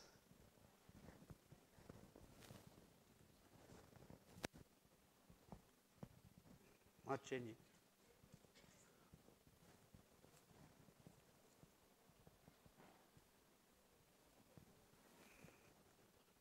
So food crisis and water crisis globally and in Indian context are major issues nowadays, you know very well. Especially the states like Tamil Nadu, we are having water crisis, water scarcity issue. Again, the India, we have a lot of issues, especially we have food scarcity. According to the published data by World Health Organization, there are 15% of the Indian population, every night sleeps hungry. 194 million Indians are undernourished. Recently, the World Health Organization, they released a report. There are 125 countries have been declared as a global hunger country, where India is ranked at 111th place. But we are talking that India is going to be a superpower. This issue is not discussed anywhere in magazine or any prime time journal, whereas the Nayanthara's marriage is discussed a lot. Dhanush Aishwarya's divorce is discussed a lot, but no channels are discussing this issue. And again, we have a lot of water scarcity in India.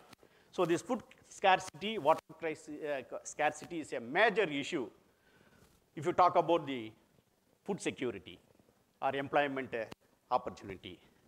So this situation brings all the scientists or academicians into a single place to identify a solution to solve these all issues. So this is a very historical picture. So some of you might have know about this.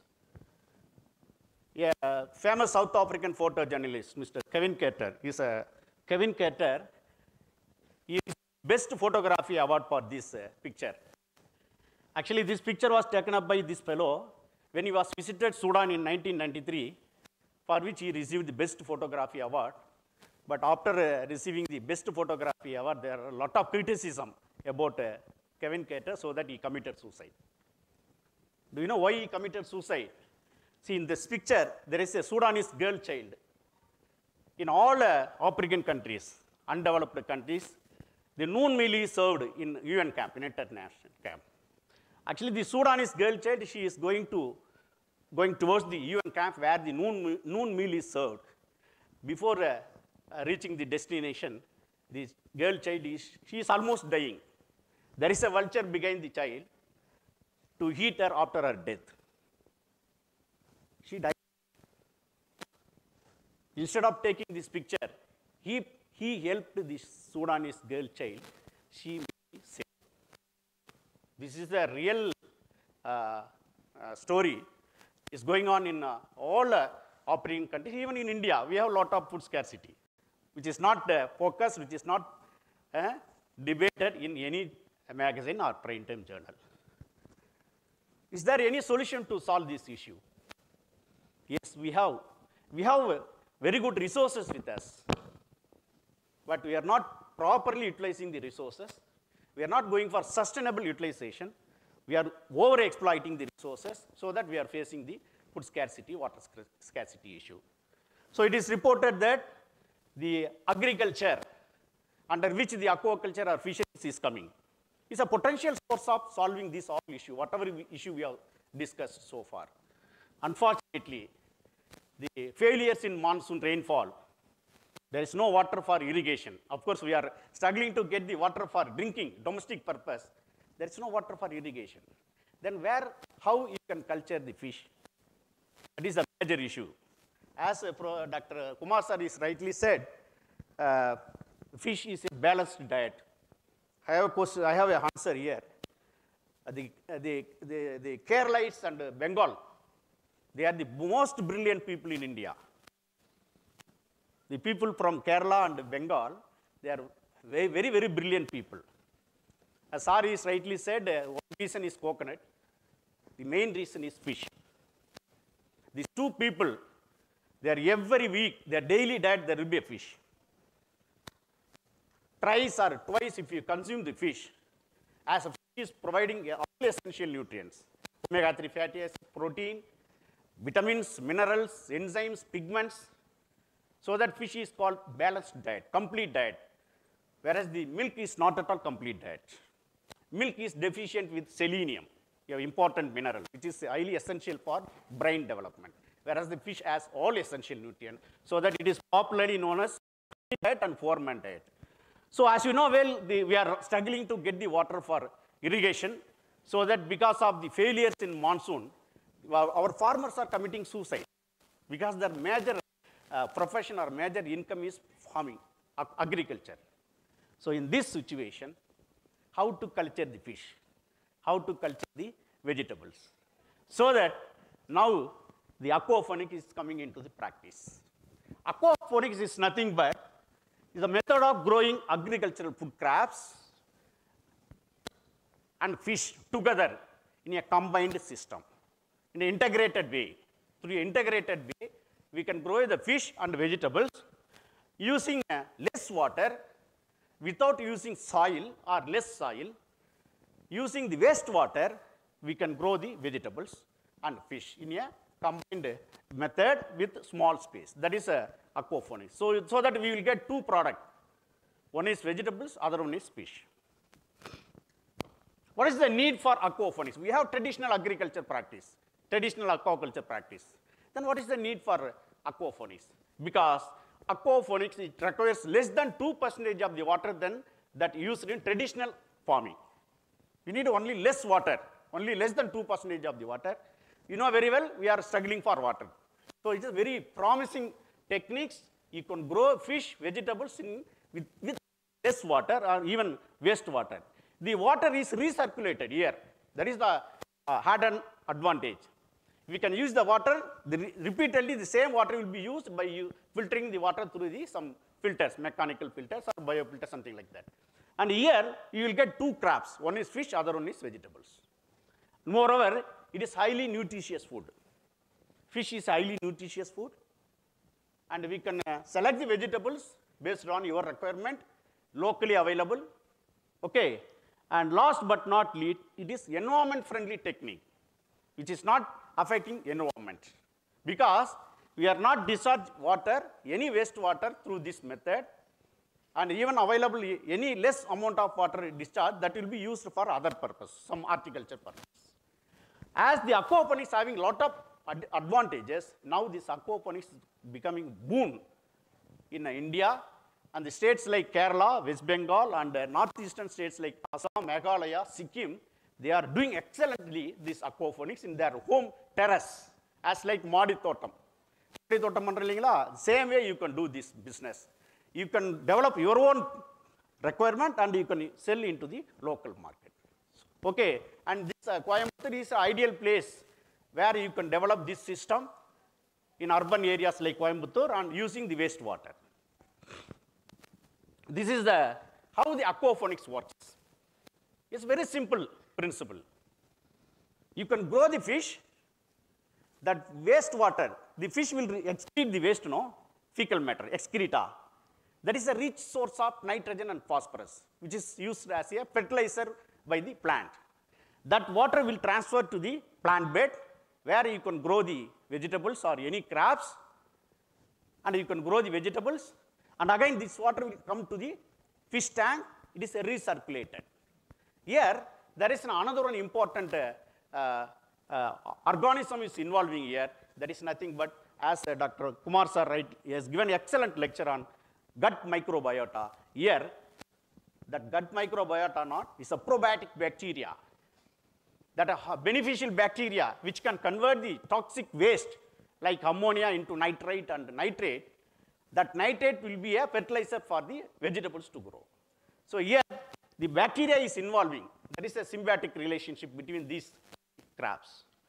So symbiotic relationship here, the microflora, that is bacteria, beneficial bacteria or probiotic bacteria, which will convert the toxic waste into useful product to the vegetables. That water will be passed through the plant bed. That filtered water will be again transferred to the fish tank. That's a very simple technique. So here we have, you can use not only bacteria, you can use any worms. For example, polychaete worms, earthworms. These are very good biofilters. Okay, so this system is working well with less space, with less water, with less soil. Without soil, we can do the wonders. So this is the different component of aquaponics. So here we need only fish tank where you can grow the fish, and that fish wastewater from the fish tank will be transferred through the mechanical filter where the suspended solids will be removed. From the mechanical filter, water will send to the biofilter where the beneficial bacteria is growing, which will convert the organic waste, that is ammonia, nitrate, that mineralized water again supplied to the plant bed where the plant will utilize the available nutrients, and again through the plant bed water will be filtered. The same water will coming to the fish tank. This is a recirculation system, simple recirculation system. Here nothing is involved, no need of any advanced equipments or hi-fi instruments is no need. We can do the wonders with available waste material. Okay. So here, if you talk about the aquaponics, there are two components.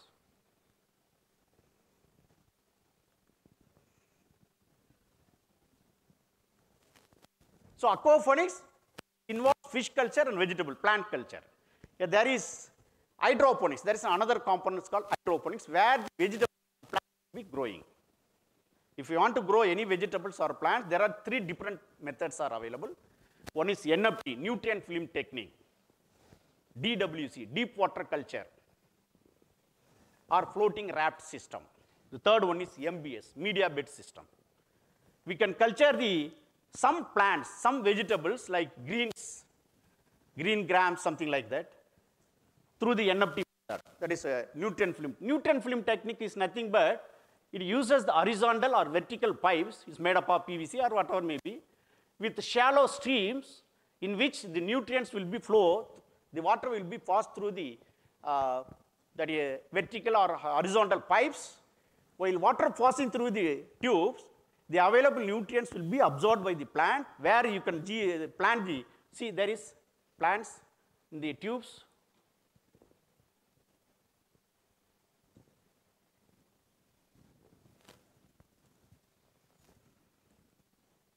And other one is DWC, deep water culture.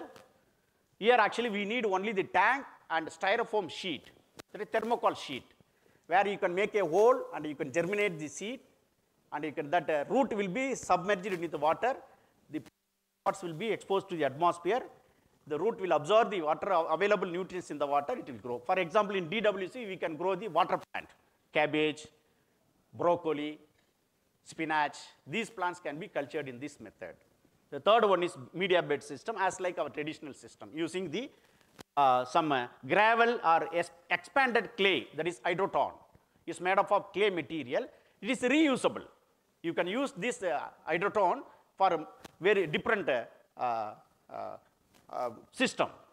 So this is the simple 3 methods available for culture of plants or vegetables called hydroponics.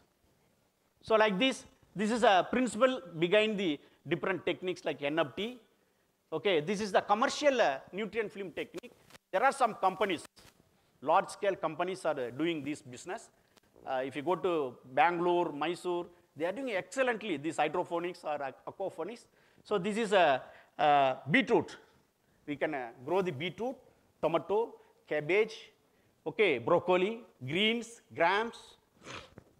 So this is a commercial NFT hydroponics established in Bangalore. That is Madhavi Aquaponics farm is there. And if you are interested, you can visit. I will show you the video also. This is a deep water culture, where the water plants will be cultured. Even mint. Mint is very ideal. In this method, we are doing mint in our university. Okay. Then third one is media bed system. So this is a commercial deep water culture hydroponic system. You can Google it. You will get n number of YouTube regarding this aquaponics or hydroponics. It is available in the website, in the social media. This is a media bed system where we can use the pebbles or gravels or hydroton, clay balls, in which you can germinate your vegetable seeds and you can grow. Okay. This is a commercial scale media bed system established in India. So based on this background, actually we started working on this project. We submitted proposal to government of Tamil Nadu, Tansky. They sanctioned 67 lakhs to establish the aquaponics facility. We established the commercial scale aquaponics facility in our university.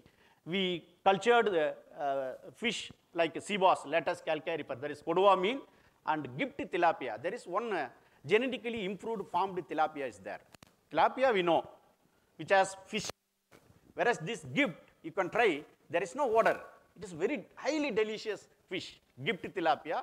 You can try. It is available. If you want to grow this gift tilapia, I will arrange for seed, that larvae. So with this background, we cultured different species of aquatic animals, including shrimps and ornamental fish. Then some vegetable crops like gram. Experimental setup, we established lab scale aquaponics in our department. So based on the result we obtained in this laboratory scale system, we will implement the commercial scale system in our university. Okay. We studied the what are the vegetables or plants are suitable to grow in aquaponics system, what are the animals are suitable to grow in aquaponics system. We studied their growth parameters, biochemical parameters, phytochemical parameters, everything we optimized. And finally, we got very good idea. So that idea was implemented in the commercial scale aquaponics. So these are the simple you can do as a MSc project you can do. No need of any sophisticated facility. Just with a simple plastic tray or unutilized any plastic container, you can establish this facility. You can grow your fish. You can see here, the fish is growing in the tank, in the top, the styrofoam sheet, the green gram is growing. Very simple method, but you can get very good profit. This is the concept behind this, okay? And we analyze the water quality parameters. When compared to control system, traditional system, that aquaponic system, as I told, the vegetables or bacteria is involving here, plants is taking the nutrients, and the water is filtered, water will recirculate. So in this actually water quality parameters we have analyzed. This is the one fish, ornamental fish. You can see this is a Spinops, Phocelia spinos, the freshwater ornamental fish only, which is cultured. This is the control grown fish, and the second one is the fish which cultured in the Newton film technique, and this is the fish which cultured in the DWC. So the aquaponics is giving promising result in terms of growth, survival, biochemical and phytochemical characters. And we analyze the survival and biochemical profile of the animal, fish and vegetables, phytochemicals of the vegetables. So the aquaponics based animals and plants have more nutritious than the control system. Okay, this is the water quality. You can see here, dissolved oxygen. Actually, dissolved oxygen is highly essential for animals to live. So this method, aquaponics, the oxygen level is increased because we are growing plants. Plants is releasing the oxygen. It is available in the water for the respiration of animal. You can see here, the traditional system, dissolved oxygen level on 15th day, 5.98, whereas in aquaponics, 6.4, 6.49. Again, in ammonia level in control system, it was 0.09 milligram per liter, whereas in aquaponics system, it was 0.03, 0.01. It is drastically declining, reducing. The ammonia level is drastically reducing, so that it is converted as nitrate, so the plants will utilize for their growth. Okay, and this all plant length, plant weight, maybe for botany students. So we measured this all plant length, shoot length, leaf length, chlorophyll. We estimated the chlorophyll, and you can see this is the plant which grown in the control. This is NFP or DWC aquaponic system. Okay.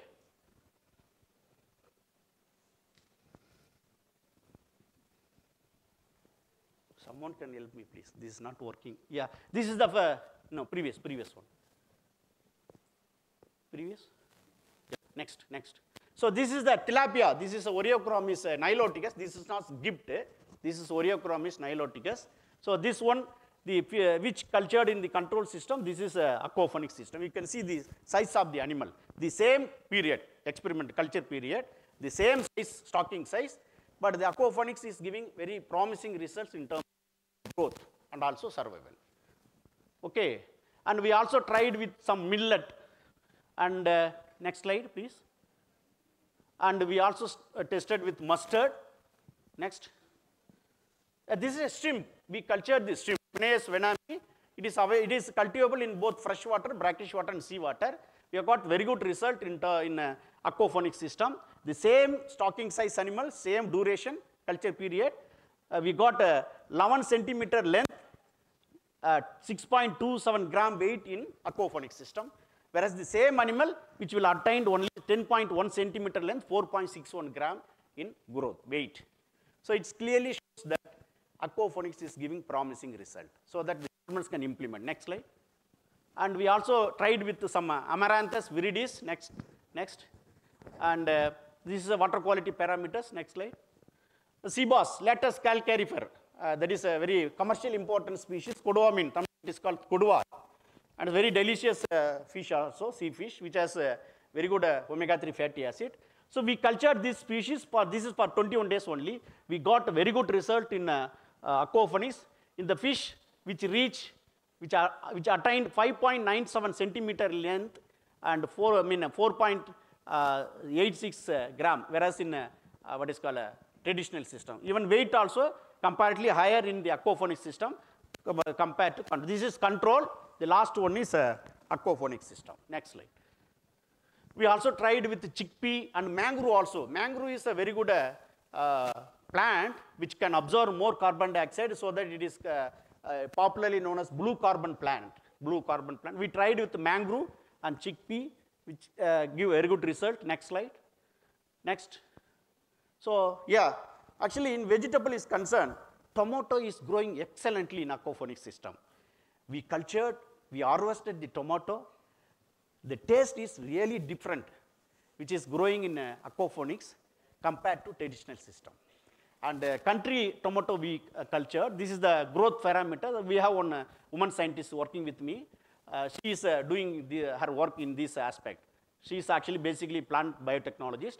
And she cultured the tomato, mint, and small onion. Grape is also, we tried grapes. Grape is also growing well. Next slide. And this is again the gift tilapia. This is the system we have established in our university vicinity. Next slide.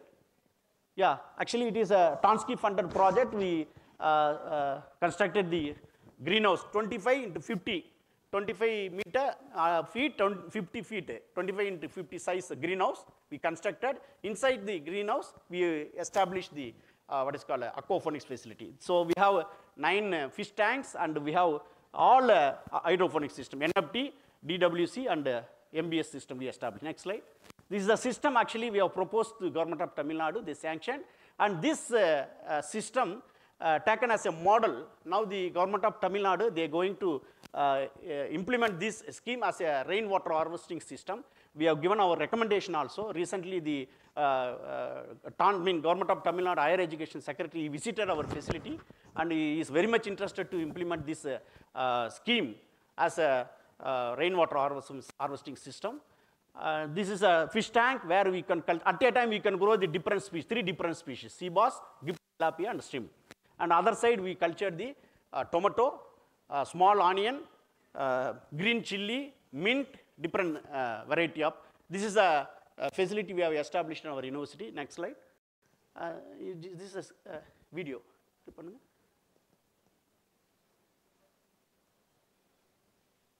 Yeah, see, actually this tomato, this is green chili. Tomato is growing very well even in salt water. Actually we tried with this 5 ppt salinity, salt water. This is not freshwater aquaponics. We tried with salt water. The tomato is growing well, green chili, beetroot, greens, mint, small onion. These are the different filtration system, mechanical filter, biofilter. Okay, so we have different capacity pumps to pump the water from the reservoir. And this is the, see, that is DWC, the fish tank where you can culture the sea bass. Okay. Sea bass and gift tilapia is a best species to culture in the aquaponics. I will tell what are the species are suitable to grow in aquaponics. Not all the species are suitable. It is identified some vegetables, some aquatic animals are eligible. Next slide, please. Next. So this seed stocking, next slide. And we also cultured the seaweed. Seaweed, you know very well, it has very good industrial value. Seaweed, we can use in different aspects, starting from toothpaste. In toothpaste, seaweed is there as an ingredient because it is picocolloid compound, gelatinous compounds. In all dairy products, cookies, cake, ice creams, the seaweed is there. So that we tried with the seaweed cultivation using the tanks in the aquaponics system. Very excellently the seaweed is growing. So that we proposed the seaweed commercial scale farming in aquaponics system. As recently the seaweed park is declared in Gulf of Mannar area. So in Gulf of Mannar region, this technology is going to be established in future. This is a sea bass. We cultured the different species in lab scale aquaponics, and this is commercial aquaponics we have cultured. Next slide. This is a growth parameters. You can see next. So this is a small video clippings. See the growth profile, how it is improving. This is initial stocking day size, 30th day, 60th day. When compared to traditional aquaculture system, in traditional system, the sea bass, they will take 6 months to attain the marketable size. Whereas in aquaponics system, okay, 4 months. At 4 months, it will attain the marketable size. So we will save the 2 months expensive. So it will increase the growth. Survival is also increasing. There is no disease outbreak is reported so far because here we are not using any chemicals. No pesticides, no chemicals for, no fertilizer for plant. That fish waste will be a fertilizer for the plants to grow. If any disease outcomes reported, we will use the biofertilizer. Some neem oil, some biofertilizer we applied. No need of any fertilizer or pesticide. Next slide. And this is a Cappabiga salvaraceae seaweed. We got a very good, promising result in the aquaponics system. We harvested 2.96 kilogram of biomass, the total biomass 11 kilogram in 100 liter capacity FRB tank. Whereas in traditional system, we got less value growth. Next slide. This is regarding the tomato. See how, just for comparison, in control system, we stock the same plant, and the yield of tomato per square feet in traditional system, that is 0.5 to 1 kilogram. Whereas in aquaponics system, we got 1 to 3 kilogram of crab per 1 square feet area. So, and the total biomass, survival, no disease is reported. Next slide. So this is the harvested tomato. This harvested, we cultured in our hydroponic system. This is not purchased from market. This is our own cultivated tomato. If you want to see our facility, you are most welcome. And we are growing the tomato, beetroot, chilies, greens, mint. Actually, after culture, we did a celebration, harvest mela. Our vice chancellor, he came and he harvested our fish and vegetables, and we given our fish and vegetables to our hostel, our students, because it is research project, not for commercial purpose. But now we completed the project. Now the same setup, that same establishment going to use for commercial culture of this fish, shrimp, or vegetables. So this is regarding the growth profile, growth stages, and yield we compared. Next slide. Then beetroot. Again, beetroot is another suitable vegetables to grow in hydroponic system. Especially in media bed system, we can culture the beetroot. Next slide. So this is the harvested beetroot in our, in hydroponics DW system and also the MBS media bed system. You can try, please. So if you want any technical guidance, we will extend our technical support. Okay, you can establish even in Nirmala College and PSG or Krishnamal College in biotechnology, they established small scale, laboratory scale aquaponics. In Nirmala College also they established, and Arts and Science College in Coimbatore, they established small scale aquaponics. There is a Professor Raja from zoology department, he established, and they are doing ornamental fish culture. Next slide. Next slide. And this is a shrimp, Pinus venami. Shrimp and sea bass, tilapia. These are the candidate species. We got very good result. You can see here in a control system, the final weight 7.8 centimeter, whereas in aquaponic system 10.1 centimeter length. The same duration, same stocking size. Again, in terms of weight, 2.76 gram, and whereas in aquaponic system it attained 7.12 gram weight. And survival is also comparatively higher in aquaponics than the control system. Next slide. So this is the commercial production profile. We have got 9 kilogram of shrimp in 100 liter tank. 9 kilogram of shrimp in 100 liter tank. That means you can do ice stocking. Ice stocking, low feeding, without any disease outbreak, growing, because we are providing conducive environment. There is no any chemicals or fertilizer, any antibiotics involved here. All are pure, green, organic based. So animal is living happily without any problem, so that they can grow fastly and will get a very good yield. Next slide. This video, click pannunga. So the stocking size. This is a shrimp. Actually, we are purchasing the seed from hatchery. And our scholars.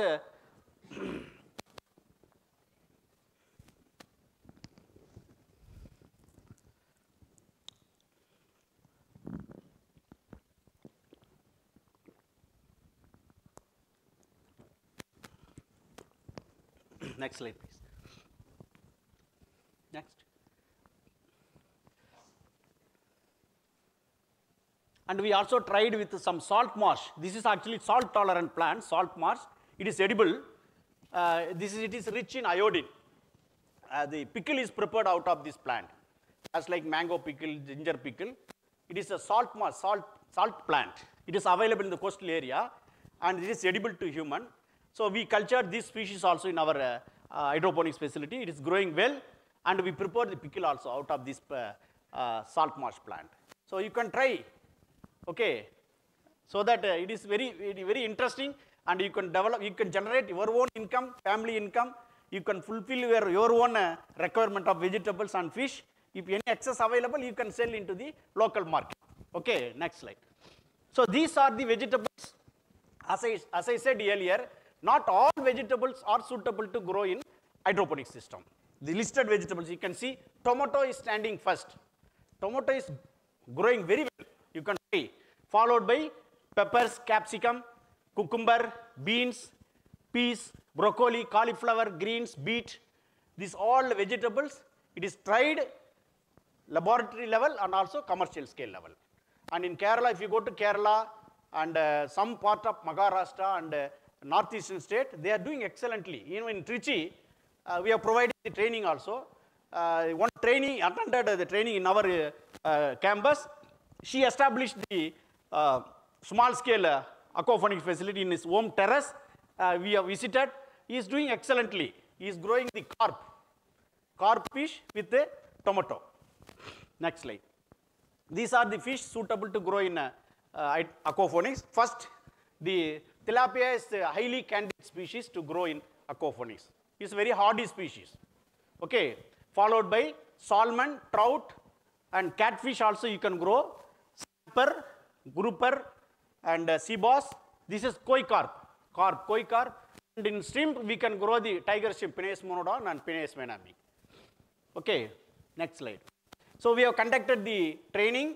Every year we used to conduct the training on aquaponics.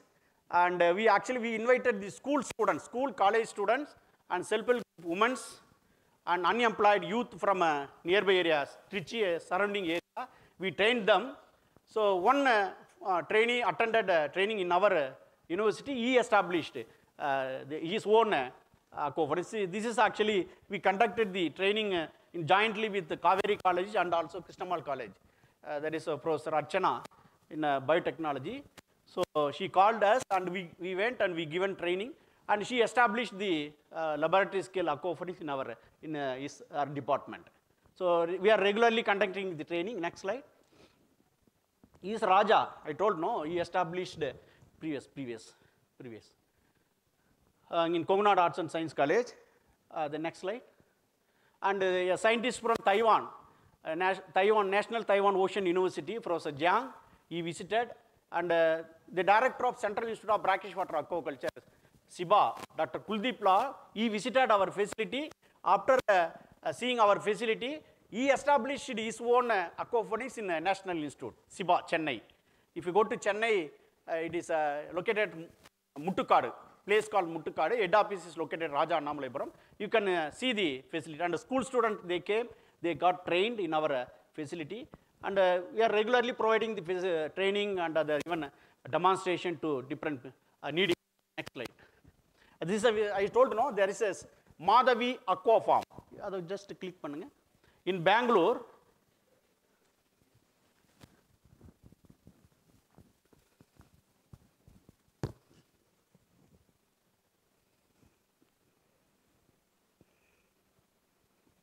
Clear video work agaliya. You just Google it. I downloaded this video from the social media, from the website. Sri Madhavi Aquaponics, located at Bangalore, so that you will get the video and you can learn several things out of this video. Next slide. Go to next slide. So these are some summary. Actually, based on our project result, we submitted the recommendation to Government of Tamil Nadu, and they came forward and they are assured us to implement this scheme in rural area and urban area of Tamil Nadu as like a rainwater harvesting system. Maybe in coming budget, maybe our Chief Minister may announce this aquaponics. And after seeing our facility, the people from Maharashtra, they came and they also want to establish the aquaponics in their state. So this is the outcome of our project. Next slide. So these are the conclusion. It is purely organic based product. The water will be reused, zero waste productivity, zero waste management, and eco-friendly method. It is a boom for water deficit area, community farmers. You can select the crafts based on the locally available, and its added advantage is you can implement the solar panel and rainwater harvesting system. You can harvest the rainwater, which will be used as a water for the culture, and the solar system can produce the electricity, which will help the entire system for the operation, so that the cost of production will be minimized. Next slide. So these are the recommendations actually we have submitted to Government of Tamil Nadu. Next slide. So thank you very much. Any next slide? Next slide. Yeah, நன்றி மறப்பது நன்றன்று. Yes. ஏன்னா நம்ம எல்லாம் தமிழர்கள் நன்றியில் வந்து ரொம்ப அதிகமான ஈடுபாடு உள்ளவர்கள். நான் அத்தாரிட்டிஸனுடைய ஃபோட்டோ சர்ச் பண்ணேன், எனக்கு கிடைக்கல. The PSG college authorities correspondent secretary, and but I got somewhere got principal and HOD of aided department, and Dr. Geeta. Thank you, madam, for the opportunity given. So I should thank her for the invitation. And Government of Tamil Nadu, I should thank especially Tonsky. They only sanctioned the project, and they are project investigator, Professor Raja Kumar, Professor Rajaram, and Professor Prashanti Devi ma'am. They are environmental science and marine science department. We are all the same team, so that we all combinedly did the experiments. So last but not least, I should thank our own university for granting permission to give this talk. Next slide. Thank you very much. If you have any doubts, I am very happy to answer. Any clarification?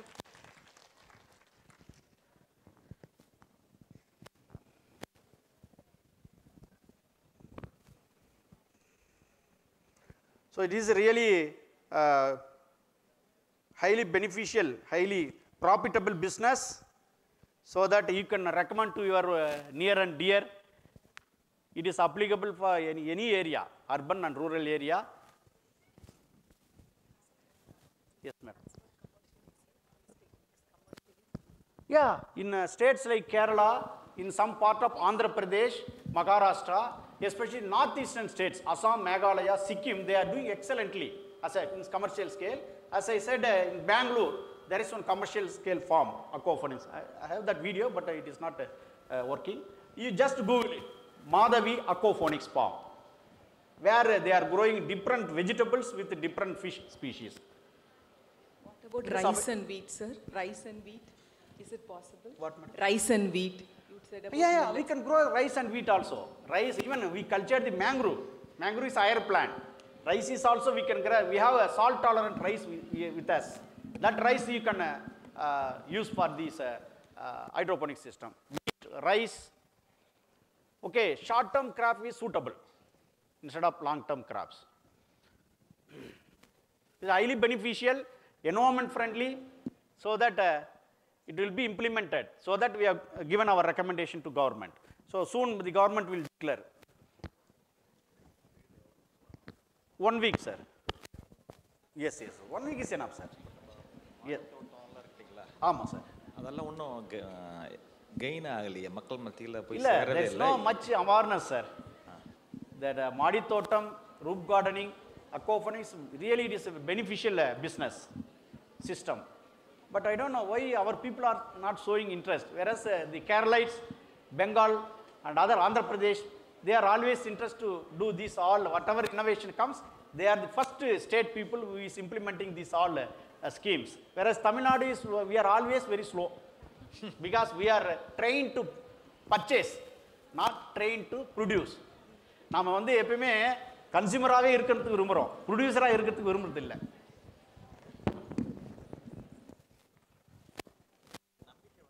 நம்பிக்கை இல்லைங்க sir, யாரும் try பண்ணுறதே கிடையாது. இல்லை, அதில் வந்து the selection of crop is very important. That is very important. Selection of crop. Now, as I told, not all the crop is suitable to grow in மாடி தோட்டம் or whatever may be. அப்படி இல்லைனாக்கா they may think the high priced vegetables are high priced species. Let us start with low priced or low what is called நிறைய பிரச்சனை இல்லாததா start பண்ணணும். We should first identify the suitable crops, then we can implement. நான் தான் சொல்லிட்டேன், பேசிக்காக நம்ம mind ஒன்று இருக்குது. நம்ம எப்பவுமே வந்து கஷ்டப்படுறதுக்கு விரும்புறதில்லை. Those who are ready to do hard work, they will achieve the goal. நம்மக்கிட்ட இல்லை சார், கிடைக்குது sir. Because otherwise they won't continue, no. If you go to Kerala, they are doing excellent. Even one of our student who he established his own aquaponics, he is doing excellently in Kerala. So benefit is there. Only thing we should have awareness. We should have confidence. Then we will achieve our task. அது வந்து we are here. Actually we have to give flush, back flush கொடுக்கணும் madam. அந்த ஃபில்டருக்கு வந்து back wash கொடுக்கணும். அது வந்து 3 months once just back wash கொடுத்தோம்னா அதில் செட்டில் ஆகிற டிசால்வ் பார்ட்டிகல்ஸ் எல்லாமே ரிமூவ் ஆகிடும். 1 yearக்கு we can continuously use. இப்போ நாங்கள் இன்ஸ்டால் பண்ணது வந்து every 6 months once back wash கொடுப்போம். 3 years முடிஞ்சு 4th year போய்கிட்டு இருக்கு. எந்த ப்ராப்ளம் கிடையாது. System is running well. Yes yes yes S.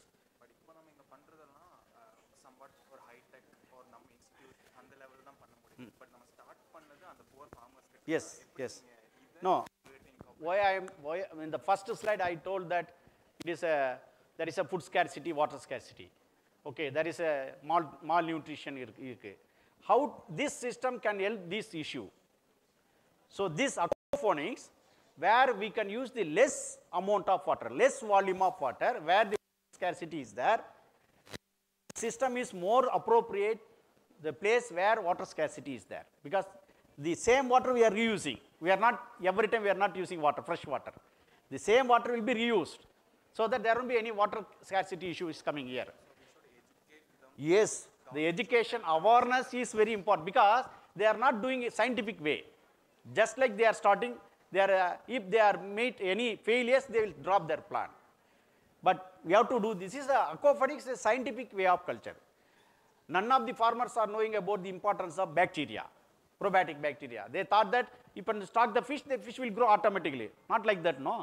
So as a scientist, as an academician, we should advise them, we should create awareness, and we should give the consultancy to the farmers to do the scientific way of culture, so that we will, it is environment friendly and economically viable. So by producing the fish and vegetables, we will generate the income, and we will eliminate the poverty and malnutrition issues. So that I have shown that picture. Yes.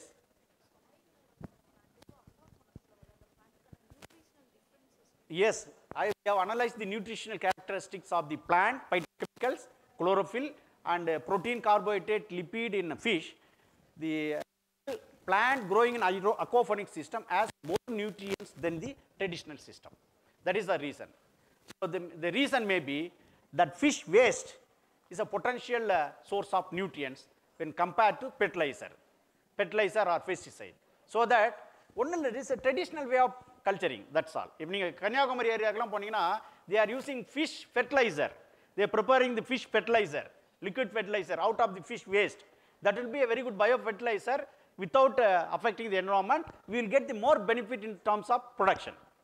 So that we are using highly nutritious fertilizer, no? That will enhance the nutrients contents of the crops.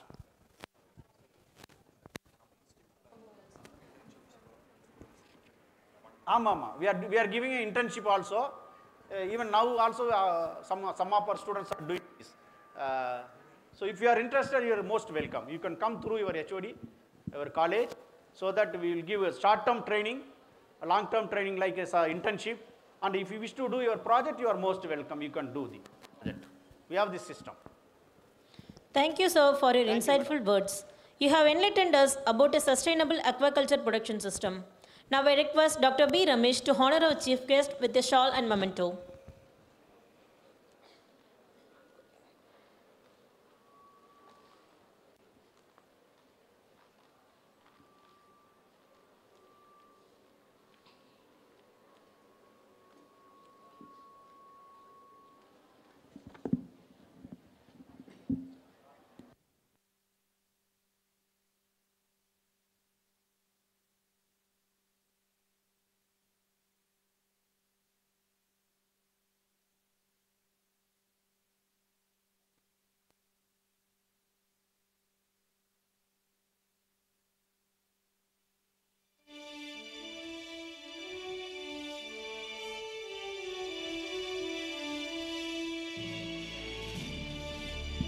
Thank you, sir.